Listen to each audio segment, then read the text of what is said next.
let me destroy you. Join me. And we can play together in the same deck in Twin Suns. Come to the dark side and change your aspect color to villainy. I'll never join you! If you only knew the power of the dark side. Obi-Wan never told you what happened To the Bucketheads. He told me you killed him. No. I am their biggest fan. Come with me and watch Open Fire Season 2 together.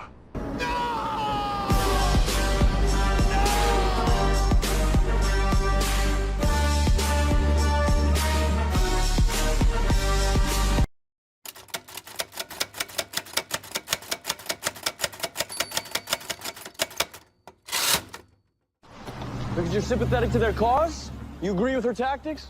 You know, clearly you have some kind of an agenda here. I don't have time for this. I don't actually. I don't care much for either side. So what, that makes you fair and balanced? For my rebels. Get those Lekos out of my face!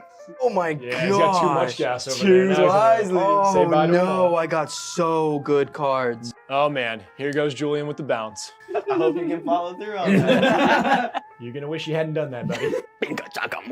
I'm cooking this game. Get that!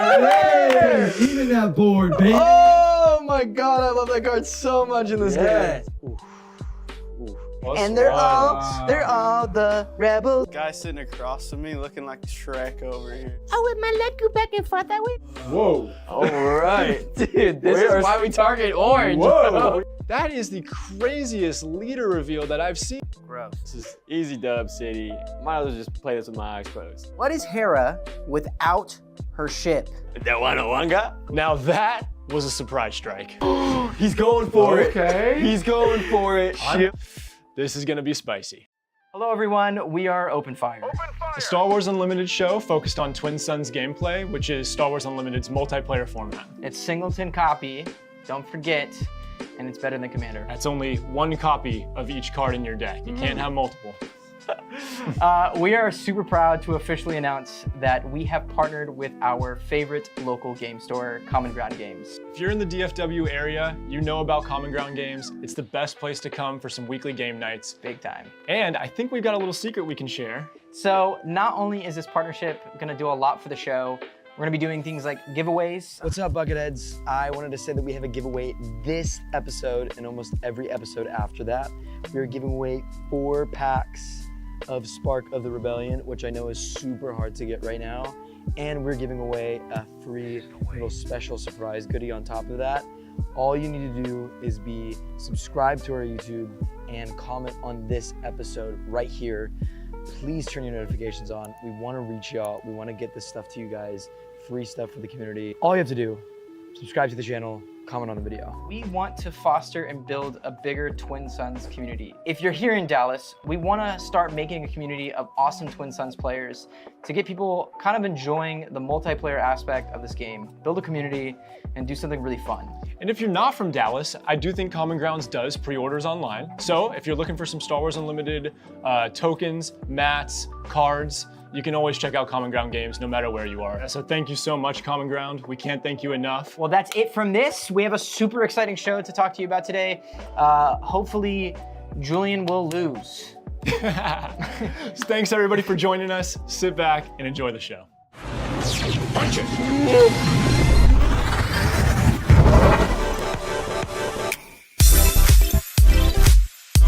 Take a little in. Take a little in. Get in there. I ain't touching the Shrek. Okay. So he got his green stuff all over our cards. Yeah. Like everything. Don't let him fucking take traitorists on us. Get your cards all green. Come back, your card's all green. Like everything you look at has a little green fingerprint on it. I'm gonna change of heart. Yeah, I gotta be careful about where I touch. Oh, it's already a little green here. It cleans off, bro. Okay. All right, guys. You're shedding. Well, let's do our deck techs. Hey guys, it's Britton, aka Big Blue, and today I'm playing Vader and Tarkin. I built this Vader and Tarkin deck with, of course, a lot of Imperial and Black units, so I'm trying to stay low to the ground, put experience tokens on people, and use that extra resource to do some pings on some shields. 3-time world champ, bringing it back. Let's run it with these fools again. I'm bringing out Boba, IG with the red base, based out in Kestro, my homies. My plan is to do a lot of little units in the early game, you know, flood the base with a whole bunch of units, get them thinking I'm some kind of threat so they can deal with those. Little do they know I'm gonna pop the Boba, pop the IG, pop a rallying cry, pop a All-in lightsaber. Big Orange knows what's up. It's Big Green here, biggest stop. I brought the Han and the Chirrut today. I mostly played it for the Han because I just love the ramp, baby. As you'll see in this next game, I'm bringing out some big boys with it. What's up? I'm Harrison Dula. Y'all may know me from Rebels. Some say the best part of Rebels. I'm playing Syndulla today, playing Luke. You know, I built this deck because I had to put my Spectres in. I had to put my Rebellion in. It's all white and Rebel cards, that little Rebel subtext. I'm just trying to put experience tokens down, put shields down. You know I'm the best pilot in the galaxy. Han Solo, who? The best general in the galaxy for the Rebellion! We're looking to take down the Empire today, one step at a time. All right, man. As per tradition, let's high roll for the initiative. All right, here we go. Starting. Dude, Brayden has the bootiest rolls in the world, bro. All right. 7. Okay. Who's going? All right, I'll go. Oh, he's got some in his guys. I got 7. 7. All Gotta be right. the 7. Can Harry do it? Dude, Hera can do anything, baby. Let's call on my Spectres. You got a 6. Booty roll. Let's see that roll off, baby. Let's see that roll Between you off. two. What is that? 7. Oh, 7 sevens. Dude, Hans are Hanin right now. 5. Wow, Jewel goes It first? actually works very well for me. Let's do it. Coming that niche off bat, and let's draw our 6, y'all. Yeah, let's do it. 2, 3, 4. Little R2 ASMR. 6. Oh. Dude, you can't ask for a better first hand right now. Okey-dokey. Wow. Couldn't ask for a worse. Ooh, it's actually, is it a good hand? Yeah. It's a good hand. This game first turn hand is crazy. I'm so split on this. Resourcing. I had some easy resourcing over here. Keep a curve going. 2, 3, 4, 5. Yeah, I'm let's, happy. This is actually like the first episode that I'm actually like pretty thrilled about my first hand right now. All right, let's keep these. I'm gonna need these cards. So, I can't risk not having them. Here we go. And You guys ready? Yeah, I'm kick starting us this off. So I'm gonna exhaust 2 and play. Wait, we got a mulligan. Mulligan. Oh. Be quiet, Jake. Darth Mulligan over Quiet. here. All right. Here we go. It's Imps versus Rebels. All right, I'm but ready. I'm ready. You ready now? Yep. Can I start this thing Sometimes, off? Yep. sometimes friends can cross boundaries. Let it rip. All right, let's let it rip. Exhausting 2. First play of the game. Outer Rim Headhunter. Hunter into the space. 1-3. Nice. Yeah, Might have I'll to take that meet out. you in the space over here. We'll throw some ships out there. I'll play an Inferno 4.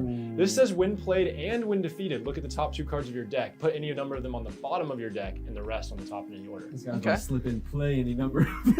Yeah, Y'all yeah. hear that? And play them, no cost. No cost. I can keep them both on top, I think. Hmm. Oh, that's Put it down on my notes. Hey, Okay. Green, what you got for I'm gonna us? spin 2 for restored art. I'll Dude, go in space. Yep. Wow, this is a dogfight. Dog fighting it. that's okay.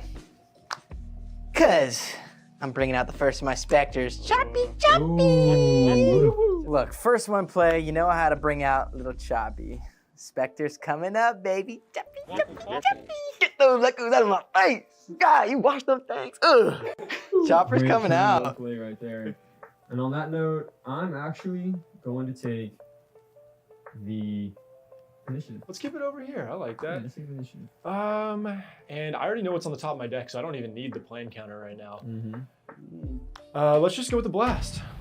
Blast. Let's preface something real quick, y'all. We've been making a very incredulous mistake. When you do take the plan, you draw a card and then put one card on from your the hand. Man, I wasn't trying to let anyone know that we make mistakes. Yeah. Yeah. Flawless. Yeah, we've been playing that really wrong. So it's draw a card, put a card in your hand to the bottom of your deck. yes. 100%. All right. Easy. I'll take the plan. Okay. It's the first time we're doing this, right? I want to see. Yeah, I want let's to see see. where Jake takes All this. right. You feel good about that choice? I do. The Bucketheads have played the playing card correctly. Finally. Let's Finally. go. I'm It gonna only tap took 4 one. episodes. I'm gonna tap one and give my Luke Skywalker. Luke is doing an ability. I'm giving a shield to Chopper. It allows me to play any hero unit that I played this phase. I'm allowed to give a shield token to, if I have a resource. Yeah. Phase of 1. About. Cool. Lucky Chopper's that 1 drop right there. That's just me. That's Sweet. I pass. We're Sweet. good. Back to you, and you pass? Yep. Let's do it. Next phase. Draw up. I knew exactly what I was going to draw, baby. Dude, my hand is nutty. Just what the doctor ordered. It's a nutty hand, dude.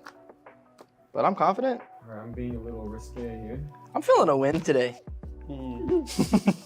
It must not be a win you're feeling. I'm learning from my mistakes. Is it the win or the wind that you're feeling? I'm learning from my mistakes, and I'm not gonna Got it immediately. I'm not gonna just bring my leaders out. Are we ready up, boys? Yeah, it's all you. That guy doesn't look ready. Oh, sorry. Thank you. I'm okay Alright. with that though. Let's I'm starting off this round with tap 3 or exhaust 3, and I'm gonna play mission briefing. And I'm choosing myself. It says choose a player, they draw 2 cards.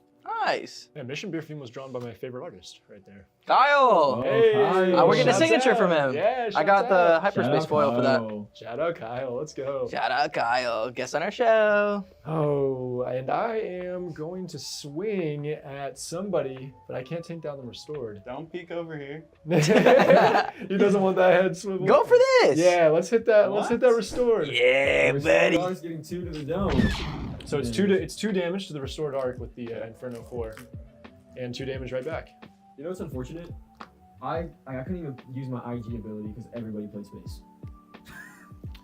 Oh, so it's in that arena only? Yeah, so it's like attack with a unit. If you control more units than the defending player, the attacker gets +1. Actually, It's not an arena. It's just It's just over the whole board, right? oh. Damn, yeah, well, we all played the choosing leaders you don't even know, baby. Jake. First time. Hello, everyone. It's Justin, also known as Big Red from the Bucketheads. Yep, and it's Britton, aka Big Blue, and we got another special guest on the line with us today. Woo! Yep, it's Loopy at Ooh. Late Night Gaming. Hello, Star Wars Loopy Unlimited at fans. Late We are Night here Gaming. with coverage of the Portland. We are actually not in Portland, Qualifier. sadly. Come on, fly us out. We all need to be there live. We are streaming remotely. The Bucketheads are taking coverage remotely from Dallas, Texas, our home base. And Loopy's in what a big city you are in. I swear you're like in this massive city that everyone knows about. The metropolis of Mayville. Yeah, Greater Metropolitan than Mayville, Wisconsin. So Let's we're coming to go. you live. But we got RT, Rebel Trader from Take the Initiative, is our man on the ground in partnership with our 2 channels. And we're going out on 3 different channels right now and trying to give the best experience for Star Wars Unlimited coverage. So I that have- we can give. So I have hard commentary and criticism for right here. We joining have us. Justin is incredibly much louder than everyone else. That's fine. Let's start leveling, baby. We're testing here. We're testing out. We appreciate that feedback for sure. We are waiting on registration from the TO. So we are wanting to kick off into this wonderful Planetary Qualifier of Portland. But there's been pretty crazy PQ season. We're coming at the end of PQ season here for season 0. Final weekend. Final weekend for the first initial release of PQ season, and we commentated and hosted for the first PQ season, which was in Dallas, and that was what a mind shocker. But statistics and analytics don't lie, and I feel like we've had some repeat offenders up in this Star Wars Unlimited chat. A meta, so to speak. We've had a meta. And Loopy, I feel like you're getting live updates. You're the man on the ground anywhere. I feel like you're anywhere in the world, and you always have live updates. You have ops in every city right now. So what's going on?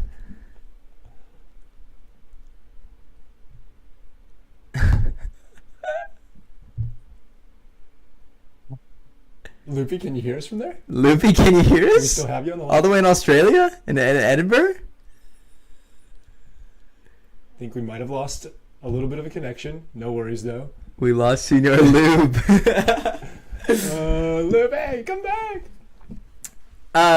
By the way, guys, while we're waiting for Senior Loop to kind of hop into everything, coverage today is brought to you guys by the Bucketheads and Late Night Gaming. We are live streaming all the way through into the Portland Planetary Qualifier. We are doing some amazing stuff today. We have organized throughout the entire day guest segments from some of your favorite creators out in the community. People who are not only just amazing creators and entertainers, but we also have amazing professional players and people that have topped in these planetary qualifiers to talk not only about the meta, but what they kind of see where the future of this game is going. We'll talk about set 3 and the amazing things from set 3. But I think the most incredible thing is from us and from Loopy at Late Night Gaming, we are doing some insane giveaways. Oh, yeah. Oh, my They're gosh. Juicy, baby. They're juicy. You can win so much free stuff today. It's actually insane. All throughout the day. All throughout the day. We're doing it. We want to reward you for being in this chat, being active in this chat, getting people to be in this chat with y'all. We are doing some crazy giveaways. Y'all want cards? You want set 3 cards? You want set 3 cards? You want set... Yeah, we do have set. Oh, 3 we got cards. Loopy back. I mean, we can pop them up. All right, see. Yeah, no, I can go. Your audio cut out for a second on the Discord. I think it was going out to the stream, but I can hear you again no now. worries. Oh, okay. And Yep. Late Night is contributing a playmat and a whole bunch of Twilight packs. You know, we actually got authorized to do a pre-release with Fantasy Flight, so check that out in the next week. love that. But we had some extra, so we're giving them out to the fans. So Yeah, we're tossing in check that. There's how many giveaways, Justin? We're doing 3 giveaways. We'll do a giveaway around round 3. We'll do a giveaway around round 7. And we'll do a giveaway right before the finals. Right before the finals. And it is a... How do I say this? Como se dice? Juicy giveaway? Juicy giveaway. Juicy giveaway. We're giving away cards. We're giving away SWU goodies like soft crate boxes, mats. You like set 1 cards? There's set 1 cards. You like set 3 cards? Haven't even released yet. You're going to get set 3 cards. You like cool merch? You like cool merch? There's t-shirts, there's tokens, there's game mats. There's I mean, and it's all for free. All you got to do is just hit that button on Late Night Gaming, hit that button on the Bucketheads, subscribe to both, and then boom, we'll be rocking and rolling, and you'll be in that giveaway. Oh my God! All you have to do is subscribe and talk in chat for you to have a chance of winning some giveaways. Yeah. It's gonna be a banger giveaway, that's for sure. I'm really excited for the last one too. Yeah, I'm extremely excited. The last one will be a really fun one. We're gonna be pushing the creative on that. So what I was saying before we ended up having a little bit of a technical difficulty between us, Loopy, is going into Peter, by the way, saying set 3 giveaways are such a baller move. They are a baller move, not because we're saying, hey, we're going to buy set 3 cards and send it to you when it's ready. No, brother. We got set 3 cards on the ground. They're physical packs ready to be sent and given. Mayville born, baby. We can show the picture. We got proof and everything. We got picture proof. Loopy, before the technical difficulty we're cutting into, I was going to have you discuss, because you're the man on the ground. You're the op of every city. You have connections anywhere in the world. There's a Sokatana. She's cute. You have connections in every single city in the world, I feel. Like Late Night Gaming is universal. It's global. You might see Late Night Gaming on Hoth if you can't. And you have ops in every city, so I feel like you know what's going on PQs everywhere. Yeah, actually, we're working on that to get the Hoth connection there. But Late Night Gaming, for a very long time, starting with Destiny, has been kind of the guest stream for Star Wars content. So we do a weekly guest. In fact, Bucketheads are on the schedule for just after PQ season. We're taking a break from our Saturday nights, but because of that, we have connections throughout the content creator community, and we really are all about in our hearts building this game and this community going forward. So yeah, I know a few people, and many of them have graciously volunteered their time to be with us today. That's awesome. And tell us a little bit about some of the recent PQ results from some of the other cities around here. Yeah, what's going on around the world? Check that pulse, that meta pulse. Yep, so Melbourne, Australia. There's apparently one PQ in Australia, but there's lots of good Star Wars community there. Shout out to Spice Quadrants. Shout out to a couple of old loopers that are gaming enthusiasts because they have it at a different time of the day. But they had their PQ that wound up, very early in the morning in America, but it was normal time there. Let me get the results. Upside down time. I know that. Right at the top. All right, so Melbourne fired off. Nice. With 95 players. Okay. We had a top 8. Oh, let me get the cards ready here. Boba Yellow. So the first one was Yellow. Boba Yellow. Han 1 Yellow. Okay. Nice. Oh. Blue. Tarkentown versus Raytar. Advance. And we do know the audio's cutting in and out a little bit there, but The wow. top final was Sabine versus Wow. Tarkentown, and boom, bye. Dude, wow. Actually, whoa. I'm actually pleasantly surprised about how many someone said that Loopy cut out on stream again. yeah, it was cutting out in my headset too. I think you have the direct call in to Loopy, but Yep, I am hearing there was a little bit of cutoff there after the Han 1 explanation. Kind of missed the middle. Interesting. And I'm interested. Are you hearing audio right now? Yeah, I hear Loop. Okay, there's nothing coming through right now. Oh, my Von side. Yell's in? Yeah, there's nothing coming through. Interesting. All right, well, we're going to get that fixed here real quick. Yeah. I can hear you, Loopy. I'll translate for Loopy. Yeah. Crazy stuff happened in Australia. You guessed it. There's Yeah, Bobas. and I'm having But difficulty. what you didn't guess is that Boba Reds. He's that good. Boba Reds were a little interesting here. That's what is really interesting to me in the meta right now, is that I actually feel like I'm seeing more Boba Reds in top 8. Now, I think that deck is incredible, as in, like, it's an unreal speed deck with space presence that's nasty as all ever, and then you have Boba Fett that is just an unreal leader anyways, so I think it's just it's like a crazy deck that's waiting to happen.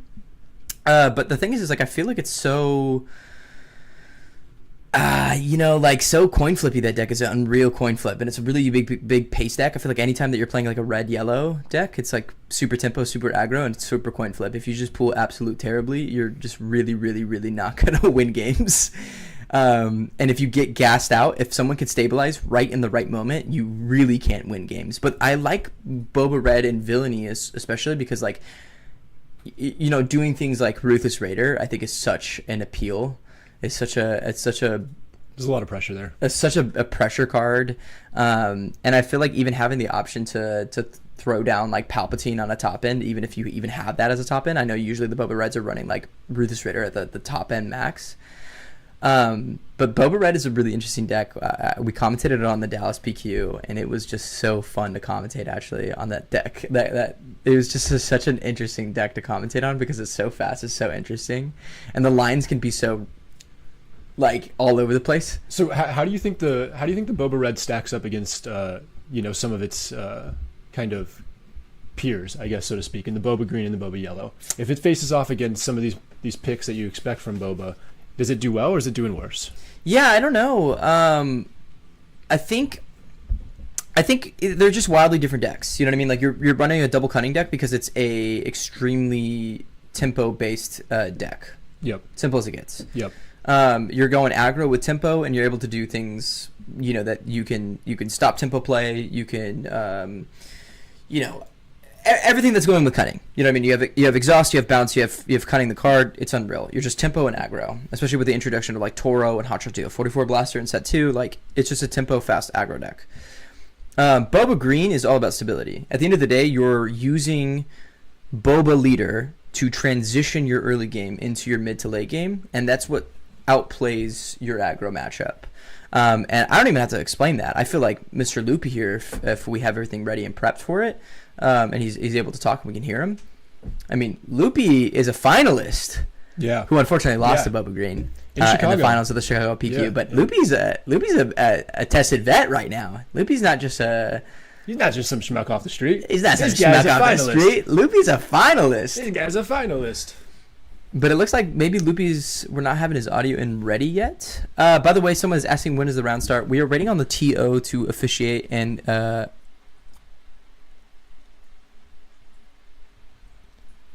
And we see him trying to talk there, but it is not coming through right now, which is unfortunate. We might, before we jump into round 1, we might do a little audio test on Loopy's side.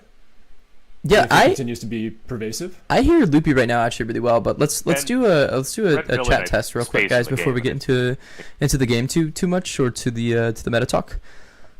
Let me have Loopy do a couple test chats, and then y'all just ping in the chat. This is why the chat is up, guys. We want to talk to y'all. Let me know if you can hear Loopy when he talks. Hey Loopy, can you hear us right now? Loop, give some commentary. We're doing some audio tests here to see if you can tap in. I see a nod. That might mean he can hear us. Boba needs an errata. Hear you though. Guys, I hate to disagree with you. It says we can hear him, but he lags. I love the meta talk. Thanks, Blaine. It's actually kind of crazy that y'all love meta talk so much, because I feel like every weekend we get so much meta talk. And then we got so many people complaining about the meta. I actually love the meta. Yeah, it's one of those things. I mean, a lot of people don't like Boba, but the truth is, somebody sent in the chat, Boba needs an errata. Well, I understand from a balance perspective that take it really hurts from a production standpoint, because that involves either shipping out new cards in a new set of Spark of the Rebellion, which is kind of logistically not happening for this reprint, or it means just having an errata and you playing with your cards without the text right, which is also, not necessarily the best entry point for people that are jumping into the game and buying these cards out of the packs and opening them and drawing a card that doesn't actually do what it says it does because it got an errata. So I personally would like to see them, if they feel like they need to make some adjustments to Boba, I'd personally like to see them do it through the design of future sets. Making some other things equally strong. Loop is dropping back in. Loopy is very delayed on this. Yeah, and we actually we probably got about 10 minutes or so until round 1. Sounds good. Loopy is very delayed for us because he just answered the Chicago PQ question when we were already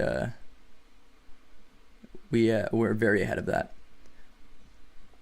Leo, let's go ahead and move onward to let's just do solo cast, solo commentary, and then let's have you mute the Discord in and try to figure that out with Loopy. Cool. All right, guys. Let's do some chatting. Let's talk, guys. Let's do some talk.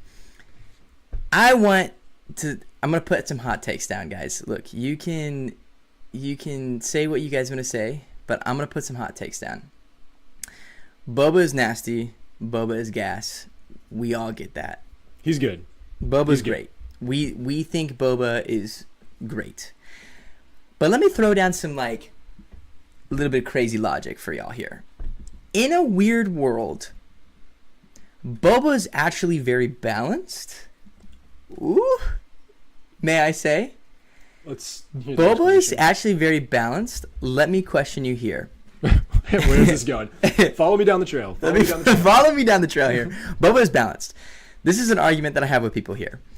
In TCG, the realm of balance here has to go. An aggro deck has to be able to beat a control deck. The mid-range deck has to be able to beat the aggro deck. And then the control deck has to be able to beat the mid-range deck. I see where you're going. Someone says, LOL. Take me here. Listen, go down the road. Get the pitchforks out, everybody. Get the pitchforks out. Okay. Stick them on Justin. In that realm, Boba is actually balanced. Boba is actually quite balanced. So what you're getting at is the fact that there is counters to Boba that would beat Boba statistically in a majority of Absolutely. So let me argue this. A hard control matchup absolutely hard stomps Boba Fett. 9 times out of 10. Usually. You're getting wild ass wins to be able to kind of pull out against a Bosk Blue into a Boba Green. Now, if you pull God to your curve on and out, your top end is very difficult to end up beating out against a hard control deck. The problem is that hard control, someone says that Boba can beat hard control. I don't think so. I think a very, very good hard control player can easily skirt and beat down a mid-range deck like Boba Fett. So what are my thing. What are your favorite counters? Let me explain. Here's my thing. Aggro, Thork says control doesn't beat Boba anymore. I think to a certain extent, Boba smashes Bosk Blue. To a certain extent, guys. To a certain extent. No, you haven't played against Boba Green. Oh, I lost my chat.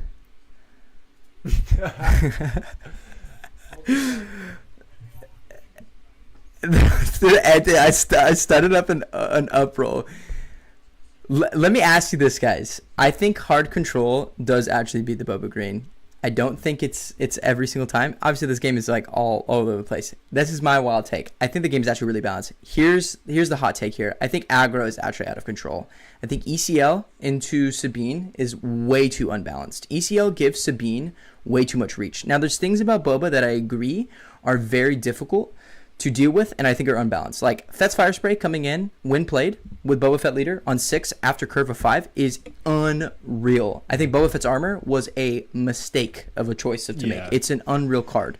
But if we take the deck and the balance of the game, I think it works out. There's cards in here that don't make sense. To me, ECL and Sabine is a little bit too much. Like ECL to me is a card that needs to be talked about, because ECL gives Sabine such reach in a mid-range, like an aggro to mid-range reach, that it almost is impossible for a control deck to play against. Someone says just rage baiting chat.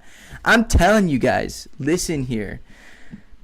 Boba has problems. I'm not arguing that, but I genuinely think ECL is something to look at. ECL gives aggro decks such mid-range reach that you're able to you're able to. I think Sabine is like, you can't even play control. Control can't even survive in this meta because aggro is so out of like, you can't reach. So, like, there's nothing you can't beat with a control, that you can't beat the aggro matchup because ECL is just so good. Someone says without ECL, Sabine Green wouldn't exist. Yeah, I mean it'd still be decent, but. And let us know, Loopy. Go ahead and talk right now, and let's see actually if the chat can pick up what you're saying. If you can hear us, go ahead. You're not gonna hear him for now. Say something just so I can check here. Okay, Thork says I'm debating you. Let's debate. Yes, well, I'm bringing Loopy back. Boba Green in large part needs a strong Sabine in order. Ooh, and then it cuts out. Then I lost him. As soon as we switched to this, we lost him. I lost him as soon as we switched. That's so weird. We're figuring it out, Loopy. Big apologies. We're making it happen. You can switch back to the other scene for now, and then we could hear Loopy from that scene. Thork was super hot, steamy questions about this. No, I'm being real. Tata says leave Sabine alone. That's one of those. I genuinely think Boba is busted. Don't get me wrong, but I actually think in the balance of the game, aggro beats mid-range, aggro beats control, control beats mid-range, mid-range beats aggro, and I think that's the balance of the game. That's how the game should be balanced. Now, one leader like Boba, which is very unreal to deal with, is very strong, absolutely. But what other mid-range deck in the game right now can actually handle aggro? That's my question to you. Like, there's almost no other mid-range deck besides now we're seeing Ray Red with Tarkentown, because there's so much restore. Unless you have a deck that has monster restore, I just don't see it. I think ECL is a huge problem, and I'm not saying that ECL needs to be changed, but I think you have to understand that Sabine with ECL has so much reach as an aggro deck that I think that's actually more debatable to be talked about. Now, Boba Fett's armor shouldn't exist, and that's what actually makes the Boba Fett armor be crazy. I'm not changing my mind. I'm being dead serious. I think Boba, to a certain extent, is balanced. Absolutely. I think there's cards around Boba that makes it unbalanced. But the leader itself makes a lot of sense. I think they just need to ban armor, and I really actually kind of expect that, because that is the card that makes Boba work in some places where he shouldn't. I mean...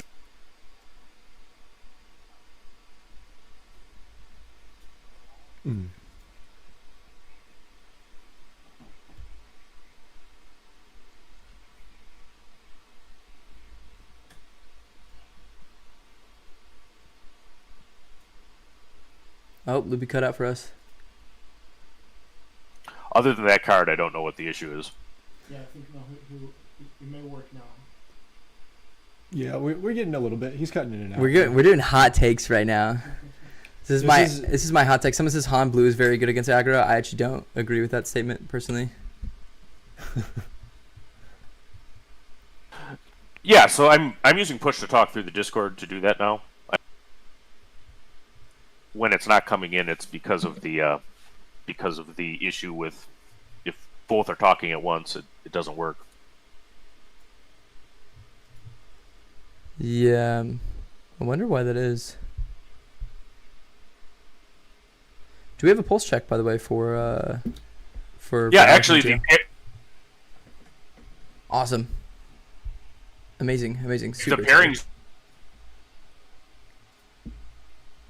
Someone says if we have to sacrifice Hero Boba for a Just real went meta, up, so we are looking towards our first round here. Yep. ECL is literally in one meta deck nowadays. And we are watching the table, so as soon as people start getting some movement on the table, we will know when that game's kicking off. Yeah, absolutely. So don't worry about missing any of the coverage here. We will be switching over as soon as these games get started over in Portland. We all agree Boss Flu is the best deck in the format right now. Everyone thinks I'm rage baiting. Guys, I'm not rage baiting at all. I'm not disagreeing with the fact that Boba is good. You're farming negative karma right now. I'm farming negative karma. Yeah. You're speed running to Boba is very good, but I just don't think this is another mid-range deck that competes with aggro just as much as Boba does on all levels. I see like a lot of people like Thork and even like Tower Number 9 were saying Cad Bane. Sure, like no question. I also think Han Set 1 is unreal. That deck is just so good. And if you put Double Cunning up to the matchup, it also just deals with aggro so well. So somebody says I want to talk about this. I want to talk about the stats here.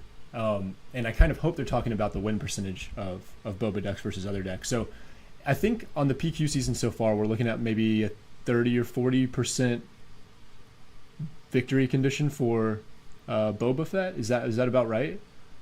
Yeah, I mean, PQ so far. The win percentage in PQ right now is pretty unreal toward Boba Fett, without question. So where I'm going with this is that, of course, in every single card game, there's a meta and there's a dominating deck, and there's sometimes, in the best case scenario, a few dominating decks. But my question for the chat is, in a perfect world where Boba is still a top tier leader, yep, but it's a healthy meta, what win rate percentage do you expect to see out of Boba? Right? Is it sub 30? Is it, if it's above 30%, are you like, oh my gosh, Boba's broken, he's winning too many things? Or is it, like where do you think that lies? Because the truth is, if Boba is around a 30% win rate, and I don't exactly know the statistics right off the top of my head, for sure. I think it's somewhere between 30-40% for this PQ season. I think it's a little strong, but I don't think it's like 50%. Like 50% would be really scary if you're winning 50%. We just got a report from Edinburgh on that PQ that Red Tarkentown is up a game against I think maybe a Ray. Ooh, autofocus on that stream. We're getting synced in here. Yeah, we can see some players setting up, and look what we got. We got a Boba Yellow setting up on the top side. And we are hoping to get their names. Right now you'll actually see some placeholder names up in the corners there. That is not the names of the players. That is our lovely names. But we will be switching that out soon. Oh, we got a Kylo Yellow and a Boba Yellow. Dude, I'm so excited to talk about this Boba in the future here, especially with Thork. Guys, I'm so willing to talk about this conversation. Yeah, and the deck is good. There's no question. If you think Justin's rage baiting about Boba, there'll be plenty of so much rage content there. A lot of creators coming in throughout the day to talk about their takes on the meta and about other things related to SWU. So you will get to hear a wide set of opinions. And we're gonna try to fix everything as far as going on with. We're gonna fix everything as far as going on with Loopy here. We want to make sure that Loopy is good on stream, and there's no lag, that you guys can get live coverage directly. Yeah, someone says, Britton, you got to watch K2D's video on PQ top 8s. They have stats for how many Boba's top 8. I think the top 8 Boba, if you actually include all of top 8, I think it is around 50%, which is Oddball like says Oddball says put a pin in this.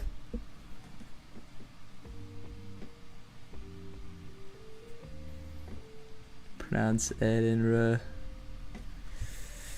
Oh man, so we're looking like a Kylo Yellow versus a Boba Yellow. Now this is a tempo matchup definitely for Boba Yellow.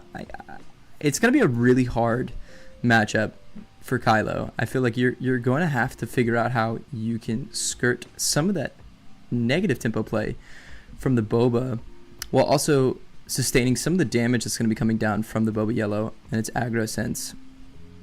It's gonna be hard. And especially when you're trying to throw down Kylo ability on the discard and maybe trying to boost. I feel like if you're the Kylo here, you're probably not going to try to go for the Kylo ability unless you know your opponent is tapped out on resources.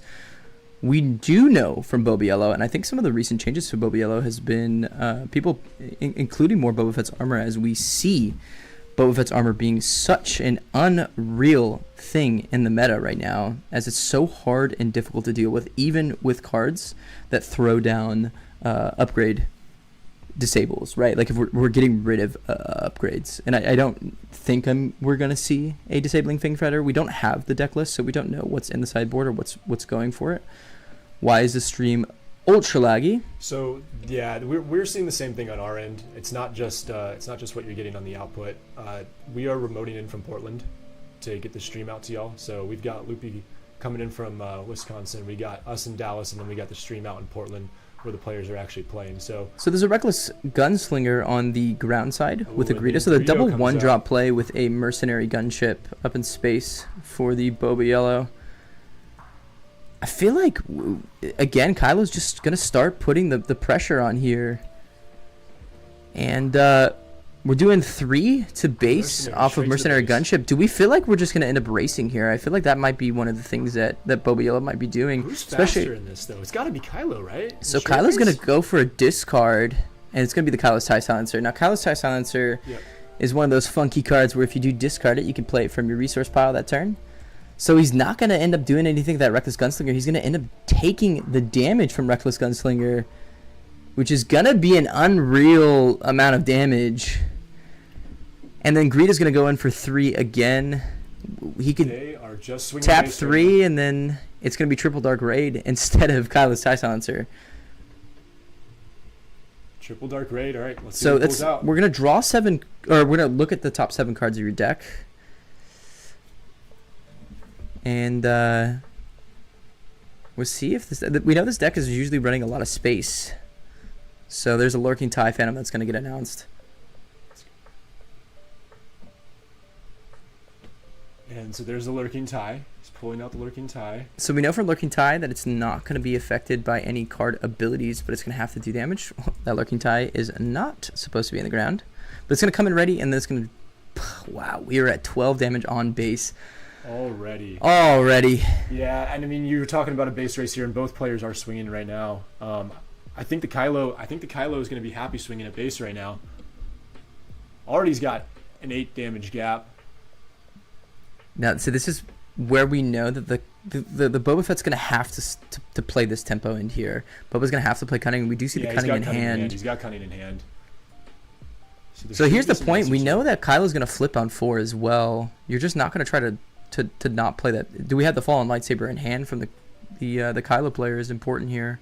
So he's going to kind of end up baiting out actions and turns here. So the Mercenary Gunship's going to do 3 to the Kylo's base. So we're at 7 to 12 right now. 7's on the Kylo's base. And I imagine we just see an answer with another swing, unless he's got something that can add some damage. Yep, there it is. So we're going to do 3 to base off the Greedo. I feel like if you're the Kylo, you're also trying to stall turns here because you're expecting the Cunning to be in hand from the Boba player. You're almost expecting it. Yeah, you definitely are expecting it. He's got 3 of them, we have to imagine, in his deck. We don't have the deck list on us right now, but... So Cunning's going to head and play. He's going to bounce the Reckless Gunslinger, and he's going to give the 4-0 plus boost to the Crafty Smuggler. Nice. So if you're the Kylo player in this position, do you end up just kind of flipping the Kylo? He's going to end up playing the Lurking TIE Phantom. So he's going to do the 4 to base, or the 6 to base off of the Crafty Smuggler with the Cunning play there. So now we're up. Damage on damage. Is he going to flip? No, he's just going to end up playing the Reckless Gunslinger, pinging 1 damage to both base. 16 to 14 is what we're sitting at on base damage. 14 on the Kylo side, 16 on the side of Boba Fett. So Kylo's going to flip. There he comes. And I would love to see how much... How much hand size does So he we're up to have 20, so it was 4 damage. Okay. Well, I think he's sitting at 19, actually. Momentarily.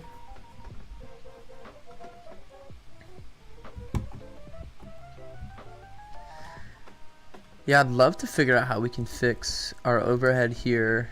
It'll have to be something that we have to do in between rounds. So if you guys are seeing any lag or have any issues with lag and stuff like that, just don't worry about it. We'll have that fixed going into the next round. So we see in the Boba player hand that we have Fett's Fire Spray, Syndicate Lackey, Boba Fett Armor, and Cantina Bouncer. It's four units on the side of Kylo's. Yeah, a lot of pressure on. I feel like there's a lot of base damage swinging right here, right now. So Lurking Type Venom's going to go ahead and get traded with the Mercenary Gunship, which I think makes a lot of sense. You have to stop. You have to stop that. You have no card abilities. You're either going to exhaust it or not.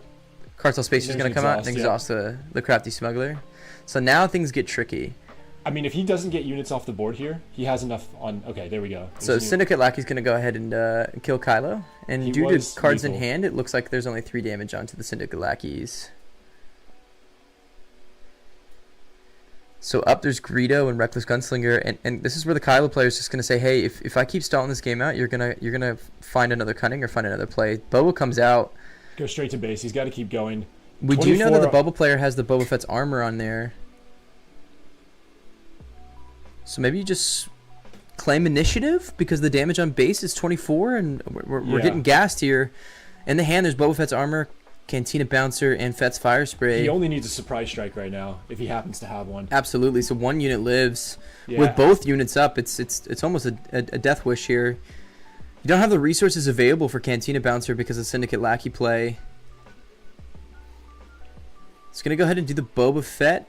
Are we attacking into a unit or into the base? This is one of those situations where you control or yep, you're gonna have to. So you're gonna take the Greedo play, take 3 damage to the Boba Fett.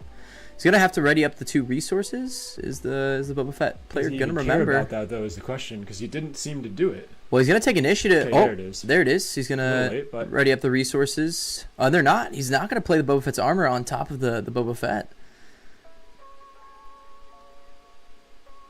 I think if you're in that position as the Boba Fett player, if you're looking for cunning in that top hand draw and you don't see it right now, you're seeing a surprise strike. There's a lot of units on the space side and no answers so far from the Boba Yellow player. So I am getting scared if I'm him. I think that is 5 damage in the space side alone. We got an update saying that Edinburgh PQ final is Raid to Arkentown versus Boba Red. It's 1-1. So surprise strike's gonna come from the Syndicate Lackey, and it's a race.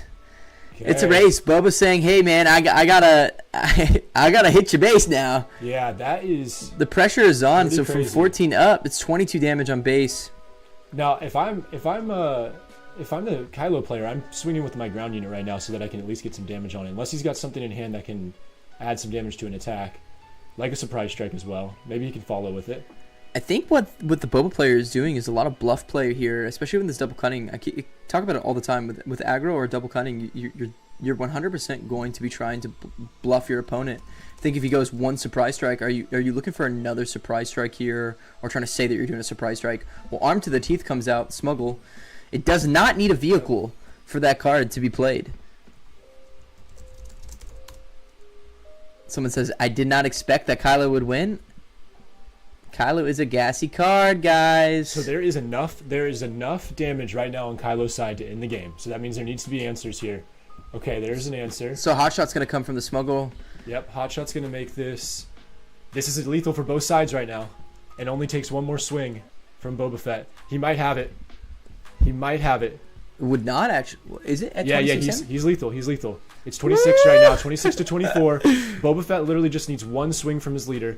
And it's going to take multiple actions out of Kylo, and it looks like it's a scoop. Up. Yep, he ended up out racing the Kylo Yellow. That is crazy to me. That was actually insane. I think the decision to decide to make yourself not be a control in that situation and say, hey, I can't tempo play you here. I can't stop what you're doing. I'm gonna have to just see if I can do the damage. The surprise strike with the hot shot and putting himself into lethal and between actions, and that's why this matchup is so volatile, because at the end of the day, Boba Fett winning this is what was expected, but the Kylo put so much pressure onto that Boba Fett that it actually ended up being a base race at the very end there. And it literally came down to 1 action. That was literally 1 action away. It took 2 actions for Kylo to finish it off, and it took one action for the Boba Fett to finish it off. And it only I would happened because say he had the Boba upper is hand. fair and balanced. Y'all are memers. Y'all are trolls.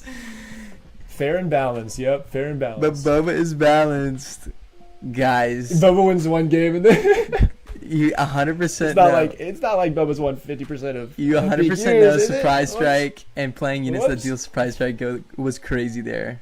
Also, pulling one cunning in that matchup is actually 100% what you need. I mean, if you don't pull a cunning in that matchup, you're actually shitting bricks. Because you need the tempo play. And the only thing that you're doing is throwing down Cantina Bouncer to bounce a unit. But if everything is going super wide, what are you Cantina bouncing at that point? So I think Cunning is the card, is the MVP for the Boba Yellow right now. You're looking for Cunning every single match. Yeah, if you're not pulling this Cunning, you're running yourself into a really difficult situation. Yeah, it got to bounce a unit, and it got the +4 on that swing. It was like a +4, a +6, +7 play on that Cunning play right there. Well, guys, someone's saying Boba racing an aggro deck. I think it's comes. The point of this is not the fact that Boba is outracing the Cunning deck. It's the fact that it's a Cunning. It's a double Cunning deck, which is all tempo. It is an aggro deck with tempo. So if you can stop any aggro deck with play, this is why it absolutely bricks on top of aggro decks. The aggro deck is looking to hit straight to face. Well, the good thing about this double Cunning deck is it's going to put pressure on the opponent's base to give it a less of a cat and mouse game. Aggro players get all day to keep hitting base and make the opponent on the back end be like, oh. Well, like I have to control and figure this out. But the fact that it's a double Cunning deck and it has the ability to put a +4 on a unit, do a surprise strike, do these big swinging abilities, you're an aggro deck that's putting a lot of tempo onto the other opponent. Yeah, and I mean, it does look like an outrace because at the very end they were kind of both swinging at base there. But the truth is, Kylo swung at base with almost every swing that he had, and the Boba player did take some opportunities to remove some units from board. Which is the point of it. With that Cunning. It's a tempo deck. Yeah. You're doing exactly what you're supposed to. So into game 2 here, again, the Boba is expected to win these matchups. We have Mercenary Gunship and Cartel Spacer. Cartel Spacer not getting to make use out of the exhaust. So Kylo's going to go ahead and do the discard and There's give a it to the trade. Cartel Spacer for the trade. Yeah, this is the Boba Yellow player actually playing, So a little bit of this is why, guys, Boba Fett hits the board. This is why, guys, I'm such a big proponent of bluff play, especially with these tempo and aggro matchups here. He threw the discard out. He threw the discard out to be able to give the Lurking TIE Phantom a rite of passage. We're trying to not have it, be killed, and it needs to be killed by an ability. So even I see the McClunky in the hand of the Boba Yellow. I feel like it's useful because it'll take care of that space unit, but at the same time, I don't know if I want to bounce back that Boba Fett rather than just getting some attacks out of it, especially if a unit comes down into ground. At the end of the day, you're going to need a space unit to be able to take out that Lurking TIE Phantom. It's going to be needed. So Boba Fett is just looking for a damage to base. You're going to have to find something to deal with it here. This is where the bluff play is so important in between the two. Thanks, Loopy, for taking care of that. So it looks like the Kylo player is taking some time to make a decision here. Triple Dark Raid's going to come out. So Triple Dark Raid is one of those fun, important cards. He's searching.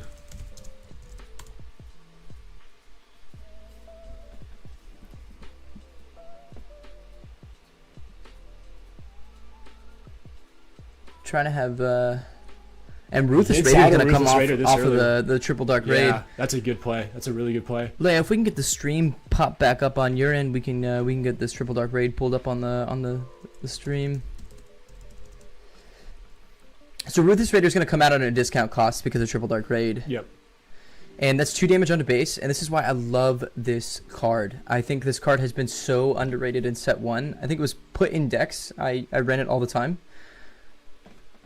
But for me, Ruthless Raider is one of those cards that I feel like didn't get the attention it deserves until this set.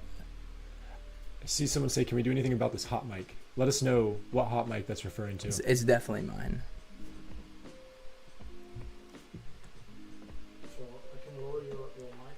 No, it's fine. I took care of it on my end. All right, so we got Greedo again on the board over here. At this time, Boba's got a lot of swinging power. So if the 2 on the Ruthless Raider came down onto the Boba Fett, the Ruthless Raider went ahead and swung 4 in. Cunning took care of the Triple Dark Raid. That makes sense. He swung the 3 into base. No worry, I'm trying to definitely tweak this mic to make sure that I'm not going in hot. I would love to see how many cards in hand that Kylo has. Did he use the on that cunning play? Did he? It's gonna go ahead and kill the Greedo. It's gonna take the 2 extra damage. That's gonna end up killing the Kylo Ren. You take the risk. Okay, then a claim of initiative.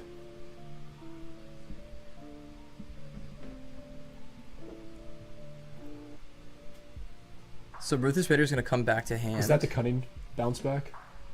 Oh no, the Ruthless Raider's coming back because of Triple Dark Raid. Yeah. All right, here we go. Here we go. Here we go. Sorry guys, this first round of Swiss is always just gonna be a big test round. We're gonna be tweaking mics to y'all's response. And just making sure that we can get everything fixed going into the later rounds of the stages. Yeah, we do really appreciate the feedback. Don't be afraid to send something if you notice something. By the way, guys, this round 1 timer is going to be about 10 minutes ahead of time. So they do have a little bit more time in the map. I mean, we're playing tempo aggro here, so I don't ever think they're going to get to time. Boba Yellow made the conscious choice to resource the Zuckuss. So he's going to do 3 to base off of Boba Fett. This is a lot slower of a match from this. Someone says, I don't see Kylo going back in this game. I also think that Kylo is at a point where if you're not gassing on top of the deck that's going to control you, I don't think that you're going to come back from this. I know. But this is where cunning is, especially when you're in red cunning. But if you're in cunning, this is where surprise happens. You get Triple Dark Raid again. Triple Dark Raid. He's going to search. So Triple Dark Raid is going to come up again, and you're searching the top 7 cards of your deck and playing a vehicle. And I mean, he's hoping to probably pull out another. He's probably hoping to pull out another Ruthless Raider. It's definitely one of his biggest base units.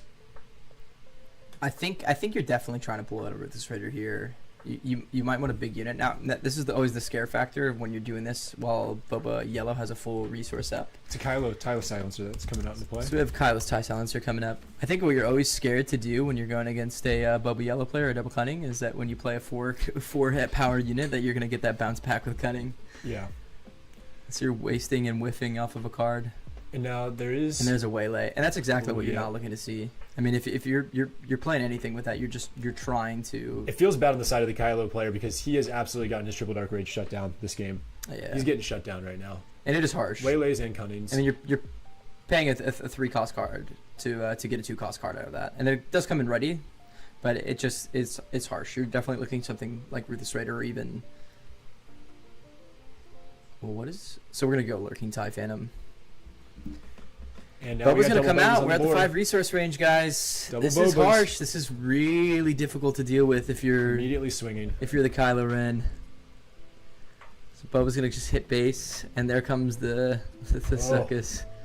That's Zuckuss, isn't it? Yep, that is Zuckuss. That's Zuckuss. This is very difficult to come back. You have a 6-power unit. You have a 3 and a 4. I mean, if you're writing up resources, if you're crashing on people. And if he has 4-lom in his hand, I mean, it's as good as over. 4-lom doesn't look to be in hand, but there is a Fett's Fire Spray. What's actually insane is that we haven't seen the Fett's Fire Spray even hit the board yet from the Boba. By the way, we're looking at 13 damage on that ground side right now. So 27 damage on base at the end of this turn if there's no answers in the ground side. It's going to be absolutely brutal for the Kylo player. Yep. He's going to need an answer here, so let's see what he can pull. Wow, Boba Ray beats Red Tarkentown. Wow, okay, Boba Red beats Ray Tarkentown in the final.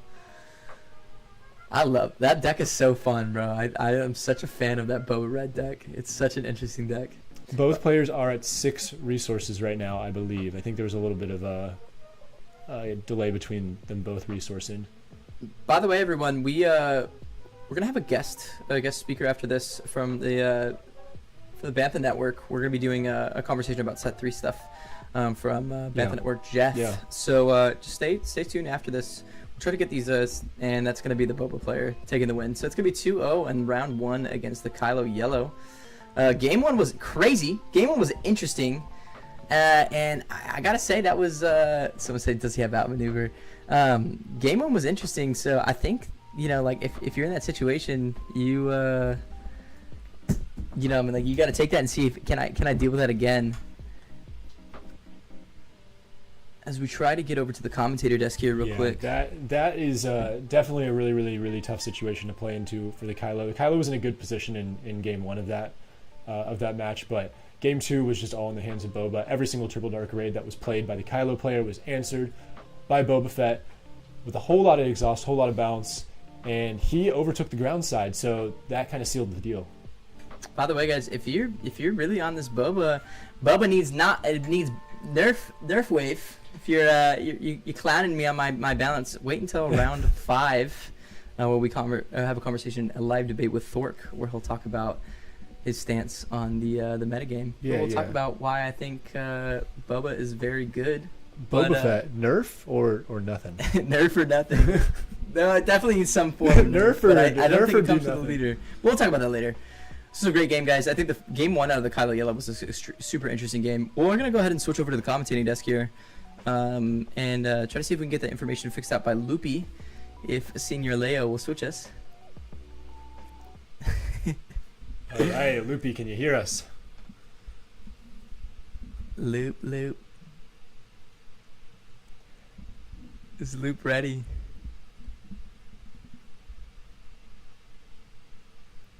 All right. Well, while we were waiting on Senor Loopy, we can probably talk a little bit about what's coming up in terms of a giveaway. Yeah, guys, we're this is from us and of course from Late Night Gaming. Late Night Gaming and us are donating a bunch of Twilight of the Republic packs.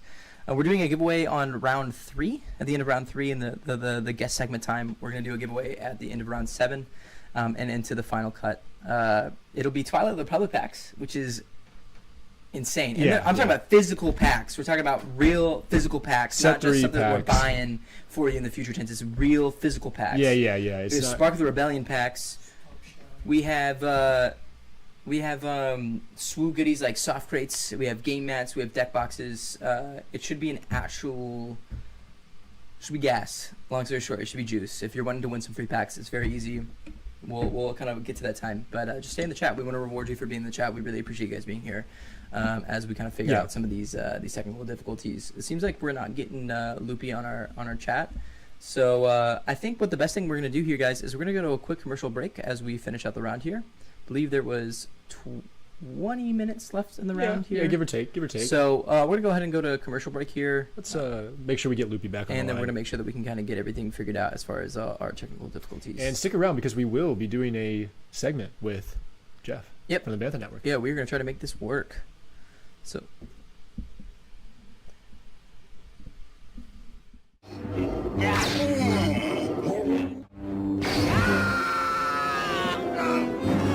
There is no escape.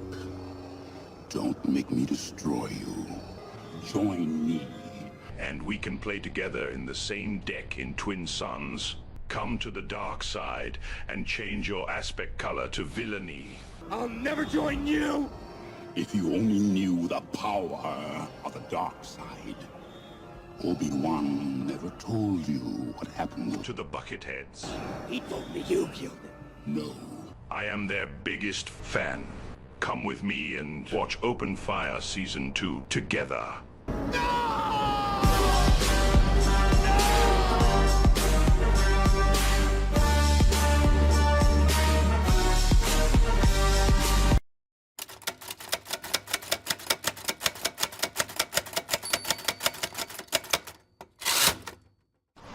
Because you're sympathetic to their cause? You agree with her tactics? You know, clearly you have some kind of an agenda here. I don't have time at this point. I don't actually. I don't care much for either side.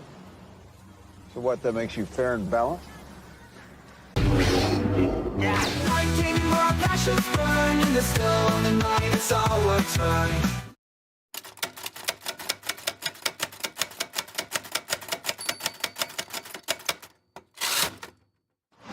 Because you're sympathetic to their cause? You agree with her tactics? You know, clearly you have some kind of an agenda here. I don't have time for this. I don't actually. I don't care much for either side. So what, that makes you fair and balanced? All right, it's Loopy Late Night Gaming, and we are here for the Boba Yellow Masterclass. And I'm joined by one of the original architects of Boba Yellow, my teammate Poem. How you doing? What's going on, everybody? Thanks for inviting me on this one, Loop. Yep, so we're double teaming you, and we got two winners of major events. First off, Bobby, what did you do with Boba Yellow? Hi, I played Boba Yellow at Gen Con back whenever that was, several months ago, it feels like, and went 6-1 on the Friday one and then 7-0 on the Saturday one. That's pretty good results. And Not too bad. An old school looper and Destiny guy, Mephisto. What was yours? So I won the 2K at SCGCon Tampa. I guess that's 2 or 3 weeks ago. I don't know. Time's a flat circle. And then I also top 8'd the 2 1Ks that weekend, and like a couple of weekends before I top 8'd top 4 split a 1K here in Atlanta. So, why Boba Yellow? I'll pop that up to whoever the first wants to answer that. Why do we do this deck? You're operating on an unfair axis, and it's the best deck not close. So that's why we picked it. Yeah, I think it's explosive and just has game into everything, because like Bobby said, like with the different axis it can play as far as the bounce and the tempo. Like even if you don't just straight up kill them, you can keep their units and their other tools from doing anything back to you. Okay. And what do you mean that it's unfair? What's unfair about this particular deck? I think it's unfair because you have access to tools a lot of the other colors and decks don't, and your leader like fundamentally cheats the resource system in a way that not any other. Like Han cheats the resource system, but not even close to the same way. And Boba just really takes advantage of that with all of its setup.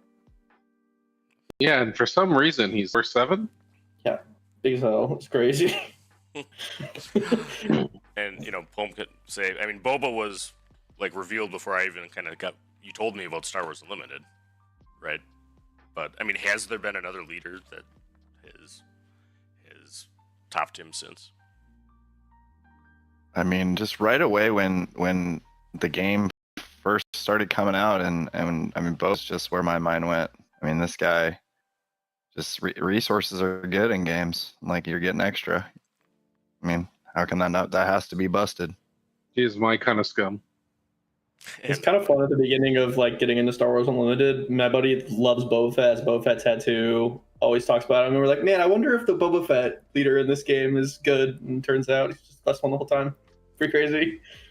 And my experience when I was starting was probably a third of the set 1 leaders were revealed at that point, which was early on. But I mean, all kinds of people were playing Boba then, and actually Sabine was out already. I mean, that was the other predominant leader, and here we are 8 months later, and they're still dominating, but we have some new ones that have joined the fray. All right, so let's look at the list. So tell us about your list you ran at Gen Con, Bobby. Okay, so before Gen Con, there were a bunch of different ways that you could build the Boba Fett lists, and not everyone was playing the Forlom Succus Bounty Hunter package. It was like people didn't think it was good. There were still Bosks running around in these decks. Like people were playing Jabba the Hutt. Just what we focused on for our Gen Con list was trying to take as much advantage of Toro as possible. So that's why there's 3 of the guns. So many of the Bounty Hunters were even playing. We were still playing Boba Fett's at that time. It was the conventional way to build the deck was just have 3 Boba Fett's in your deck, some other 3 drops, and then the ships, the 3/2 shielded guy. And outside that, we played the Goofy Shoot first, and then a bunch of random sideboard cards. But other than that, it was pretty standard list outside of the Bounty Hunter package that was not the norm at the time. Okay. I think it served us well. And this is your Tampa list, and I think we kind of see it evolving through set 2. What were you thinking? Yeah. I mean, this was a big event. It was how many registered? I think it was like 42, 44, something like that for the 2K. Right. And so yeah, Boba Yellow does certain things. But what I was trying to do with this list was kind of, aside from capitalizing on that same bounty hunter package that Bobby talked about, is I really think TIE Phantom's a key card because it just can win so many matchups outright. Like red green villain, for example, like has to really kill it unless they can establish something in the air, and that's what the defenders and the gunships kind of do, protect it from the quote unquote physical attacks. So I really want to take advantage of TIE Phantom and just the way it can completely skew a game. Other than that, just kind of, the greatest hits of Boba Yellow, right? Like surprise strikes and cantina bouncers and stuff like that. And you had Boba armor in the side for that event. Right, and now I've moved that to the main, and I'm sure we'll talk about that in a second. But I had it in the side there because I thought at the time, like, I didn't think I wanted it in as many matchups. Then, like, as that specific weekend progressed, because, it was a 1K, a 2K, and a 1K, I realized, like, I actually wanted it in more matchups than I thought. For example, and we can talk about this later, I actually do want it in the Sabine matchup. And that was kind of the tipping point where, like, there's enough matchups I actually wanted in. So you guys played in these big tournaments, and you did really well. Like, what did you find was, like, working really well in your deck, and what did you feel like leaving the tournament like you needed to change? The Gen Con one, I definitely felt like the Boba Fett unit was not where I wanted to be, and where Mephisto's list is now. He's got the Lurking Ties in the main deck, and they solve a lot of the problems against like the control decks and the mid-range green decks, and it's even good against the Boba Green. It's pretty solid there, hard for them to interact with. Just kind of the biggest part was just adding those to the main. Yeah, I came out of Tampa pretty happy with the list and how it performed. Like, I had been set to, I've played almost exclusively Boba Yellow up to that point. So, like, I had done a lot of tweaking card by card, just figuring out what worked, what didn't, what worked for certain matchups. I had a very specific sideboard plan. And in fact, when we get to kind of the updated version of the list, all I really did was swap what's inside and what's in main. So I was pretty happy with the list. Like, the cards that we're playing are already so strong, and it's hard to, like, fit in different ones, that it's just kind of seasoning your main deck to how you expect your matchups to play out. So once you have all, like, the key cards, there's not a lot of room to fiddle with the list, I think, to have it still be as good. Right, because you have the Toros, you have the Fire Sprays. I mean, there's 9 double yellow cards that are going to be in the 60. Probably. There's, like, so many events that you want to play in your deck too. There's a lot comparatively, and so fit in X amount of 2-drops, and right. 3 slots aren't too And I think it's kind of like Sabine Green that way. I mean, we talk about that a lot, is that there's like 45 cards that are, I mean, you don't think about moving around, and then, the remaining 15 people do different ways, and then, pick back and forth, but it'll be a good deck. Yep. All right, so this is the latest and greatest from Bobby, and we'll link this, for the folks watching. But tell us about your changes. I mean, you're talking about the reason for them, but what specifically did you do and why? Yeah, we got the Lurking Ties in the main to solve some of those problems with the control decks. After Gen Con, the Kira list got a lot more popular, and we were having a lot of trouble finding a consistent plan to beat the Kira decks. And most of our game one configuration is good against a lot of the other non-control matchups.